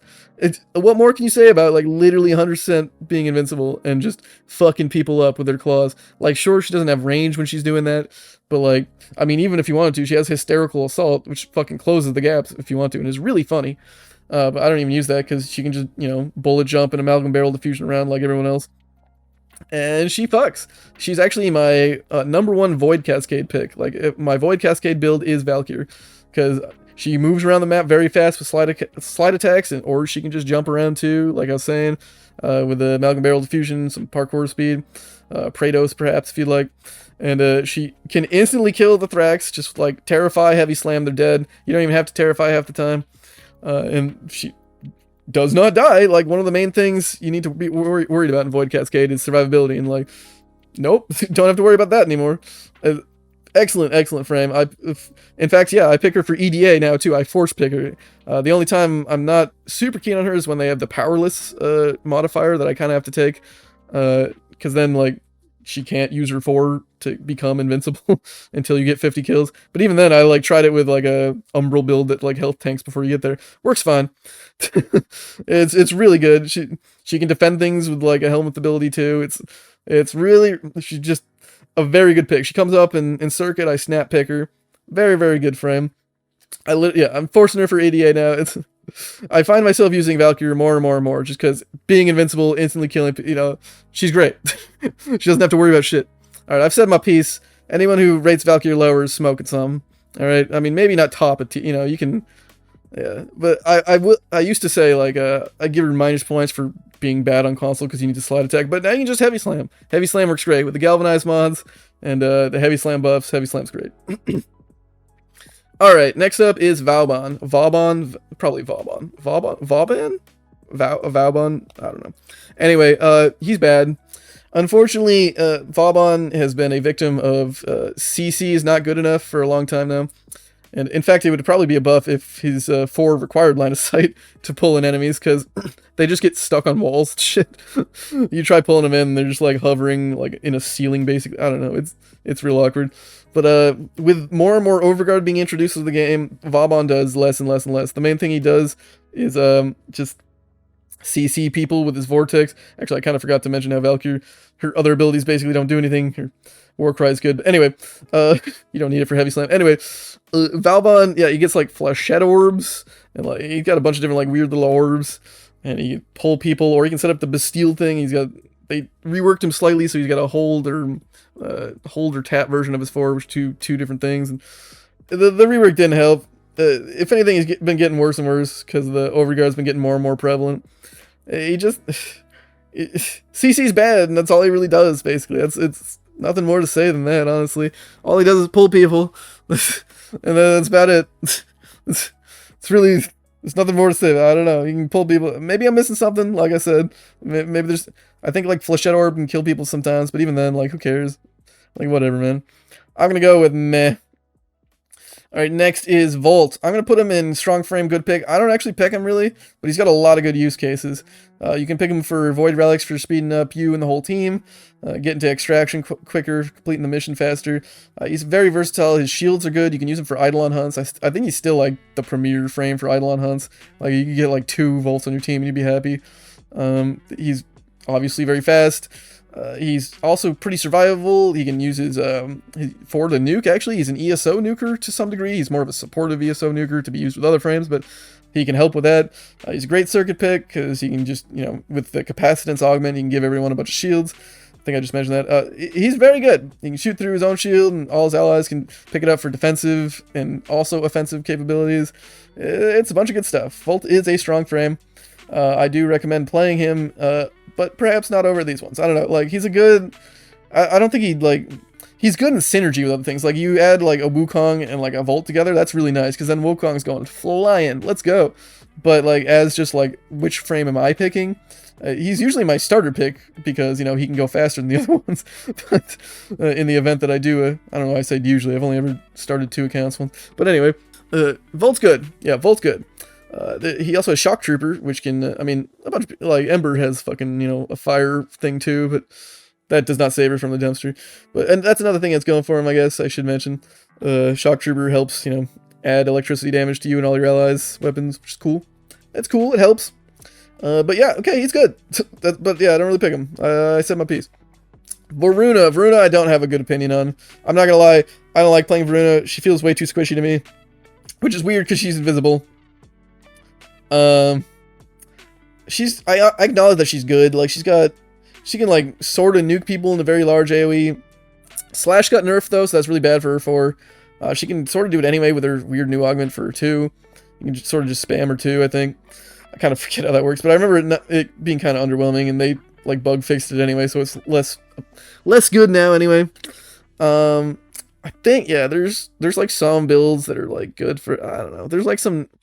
I might not have the best opinion of Varuna, quite frankly, but I don't know. I don't like playing her. She's just like I'm kind of invisibility prejudiced against. Sight only gets up here because I don't even use his ability, his invisibility. I find it to be one of the more annoying forms of survival because, God forbid, there's a Blitz Eximus somewhere, or like you wander next to a Shock Eximus or something. Like you're gonna get hit anyway, especially with all these new abilities getting thrown around constantly.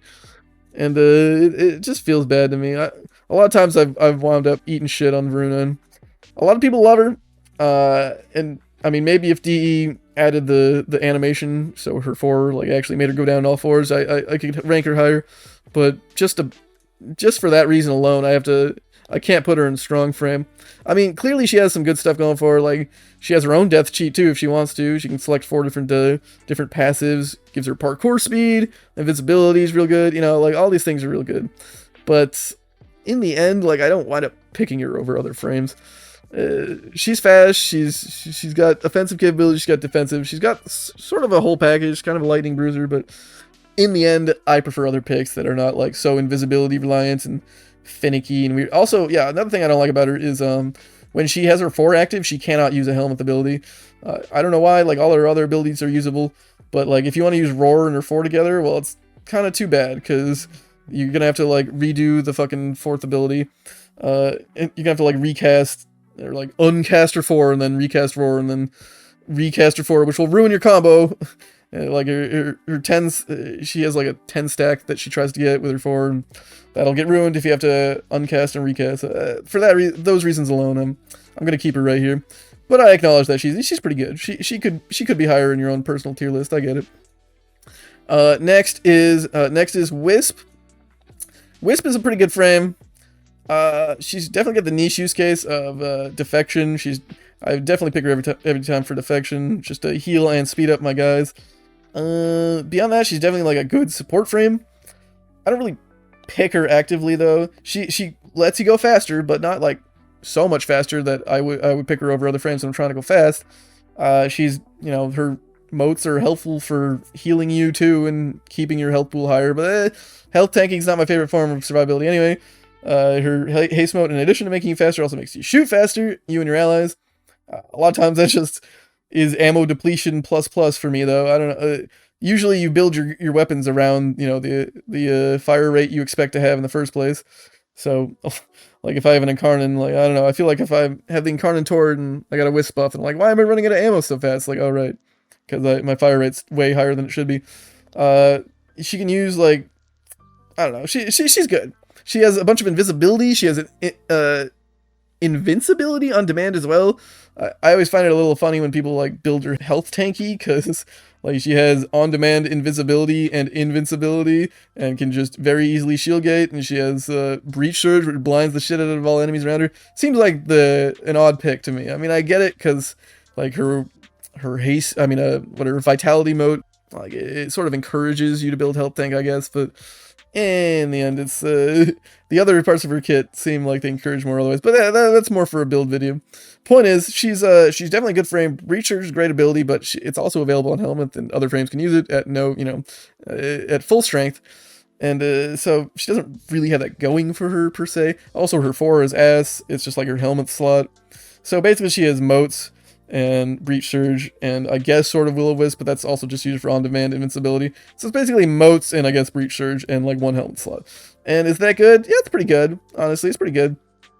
But is it something I'd pick her for? Not really. Outside of, again, defection. She can speed up and heal the AI guys that run to the ship, so I pick her for that. But other than that, yeah, it's kind of whatever. Next is Wukong.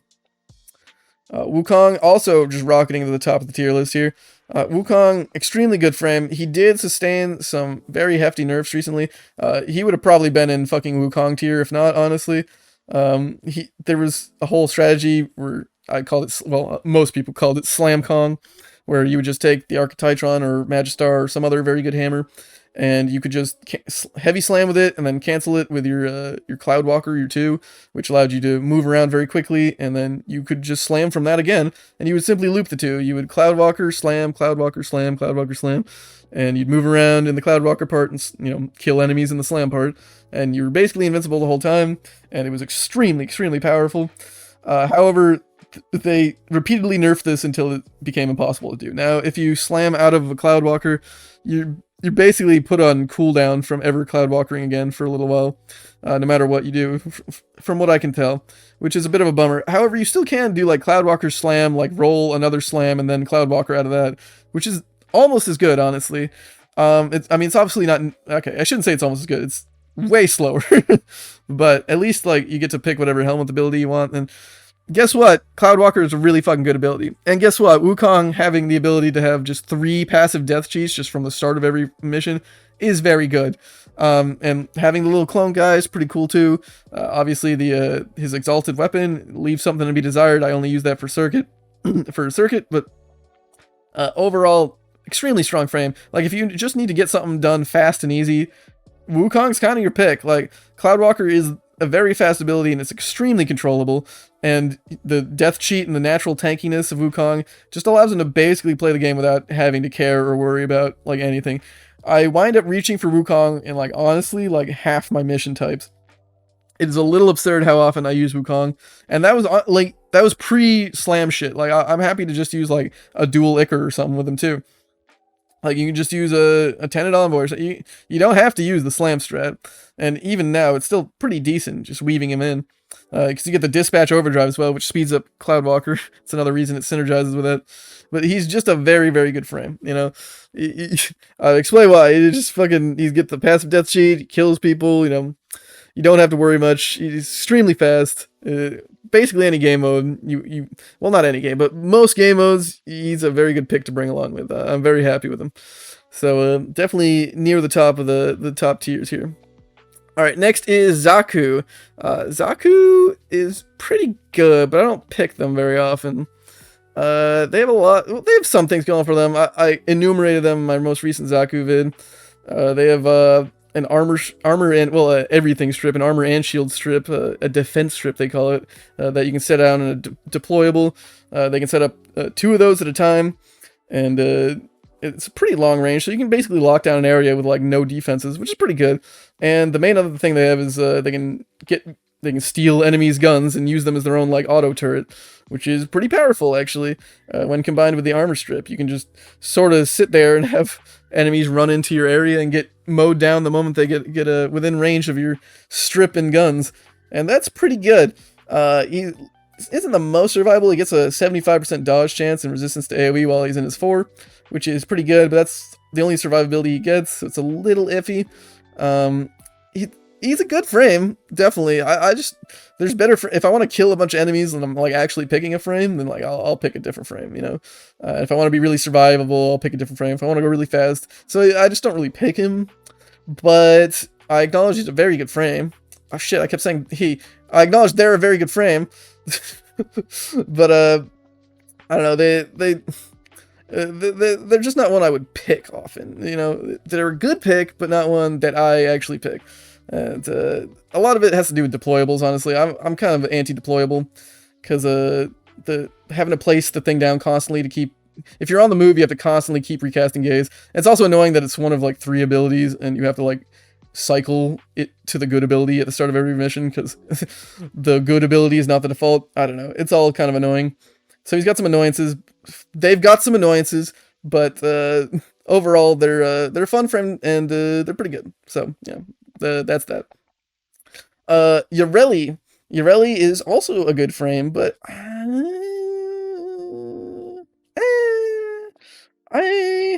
I think I'm gonna put him pretty good, honestly.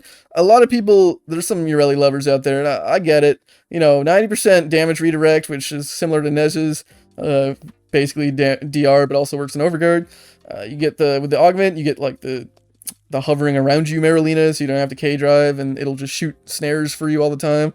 And you get significantly increased critical chance, so you have like some CC, and you have some damage, you have some DR. She's another like all-arounder that's pretty good. But, I mean, it's just, look at all these frames. Like, they're all pretty good outside the ones down here, you know? Like, why would I pick her, you know? I don't know, she's not like fast. She doesn't, she's alright. Like, if she comes up in circuit, sure, you know, but I don't know, another frame that I don't really see a reason to actually pick actively, you know. I mean, definitely had no reason back when you basically had to use Marolina, but now that you don't have to, it at least seems like, alright, she's got some stuff. But even then, like, I don't know, it's too niche for me. Although, you gotta respect the aesthetics and the vibe. And last but not least, Zephyr. Similar to Zephyr, I'm actually kind of a Zephyr hater, but I will put him higher than Octavia, I think, because Zephyr tornadoes are actually very good and unique, although it's kind of a niche use case. I don't know. Honestly, maybe I'll put him here, just because I am kind of a Zephyr hater. Sure, she's got a lot of things going for her, but they're all like finicky. Like, sure, her 3 like redirects all projectiles and can help defend things as well if you have high enough range, and you won't ever get hit by anyone shooting at you. Sure, but also food for thought, it has one of the lowest durations of a defensive ability at like 20 seconds base, and it cannot be recast, so you have to like pay attention to when it goes down and recast it, which you have to do all the time because it's a low duration. So that's annoying. And her 1 is just super annoying because you can either hold it down to hover around, which is locked to a certain vertical plane and is very slow and sucks ass, or you can tap it to go careening in a direction uncontrollably, just way too fast, just like completely overshooting whatever you're trying to do. I hate everything about that. She gets like extra crit chance in the air, which is kind of nice, but like not enough. Air burst is cool too, but it's her helmet ability, so it's kind of whatever, and it's not that great either. And the other thing that she has left is tornadoes. And tornadoes are either shit or very good. Often they're shit, honestly, because if you use the version where it just spawns them wherever and they roam the map, well, you've just shot yourself in the foot. Congratulations, because all you've managed to do is create like little clumps of enemies in various corners of the map that just need someone to come and kill them. Like, otherwise they're doing nothing. Congratulations on your little clumps of the enemies. So don't do that. And the other thing you can do is defense. You can defend things with them, like, you know, throw them down around a defense point. The hold version is much better for doing that, and that's okay too. But like, I mean, I'd rather just kill enemies wide range, you know, for the most part. There's other ways of defending things, and like, I'm not about to pick Zephyr just because she has little tornadoes that are okay at defending things. Honestly, the main reason you should probably actually pick Zephyr, I think, in some cases, is that just her tornado sometimes fucks. Like, sometimes it just skips attenuation shit. Like, I don't know exactly how it works. there's some sort of bullshit that allows her tornado to just, you place it on an enemy and you'll be able to kill them faster than you otherwise would have been able to with any other frame in certain scenarios, usually involving attenuation. Again, I don't exactly know how all the fucking math works for all this shit, but all I know is that there is certainly a use case for plopping her tornadoes down on a heavy-duty enemy and murdering them fast. At bare minimum, it's not going to hurt, you know? it's always going to be more damage. So there's definitely that. I'll give her that. But honestly, I think it's fair to put that as a niche use case. Like, I wouldn't pick her for anything else. But in circuit, she's like good. She's a good circuit pick. I'll put her as a good circuit pick. Let's put her a good circuit pick. She's good in circuit for sure, because she can defend shit, and you know, she's good at CC. She's got some stuff. She can make the weapons better, but overall, yeah. And also, yeah, in circuit she can hover really high up, which is fun. Get to see the map from, like, bird's eye view. But yeah, I'm a bit of a Zephyr hater. And I guess that's all there is to say about that and the entire list. I guess that wraps it up, doesn't it? That's the entire list. I didn't order any of these guys, really, so I guess I could give them a once-over and reorder them within my tiers. Let's see, who do we want here? I mean, these are all pretty good. Maybe Lavos a little further down. Yeah, these guys, again, they're like at the bottom of my S tier, honestly. And Protea probably too. I don't know, something like this probably. Probably put Mesa down a little lower. I don't know. Again, not really trying to order this that much, but this is pretty good, honestly. I don't know, something like that. I don't even know which one of these is better. Whatever. Point is, this is the whole tier list. These ones have niche use cases. These ones don't pick. Or tell me why I'm wrong about them, because I might be missing something, like I said. Maybe I'm missing something, but I don't play them for good reason. Everyone else here, these are sort of just like the okay, good frames. And a little bit subjective as to which tier I put them in here. And these are the frames I would write home about. So that's it. Alright, I think I've recorded the whole thing and everyone's happy. Can't think of anything else to say. Okay, cool. I guess like and subscribe or comment down below and fiercely debate my awful choices and my bad decision making. And or tell me what I'm missing in some cases. Alright, thank you very much, and I'll catch you on the flip side. Peace!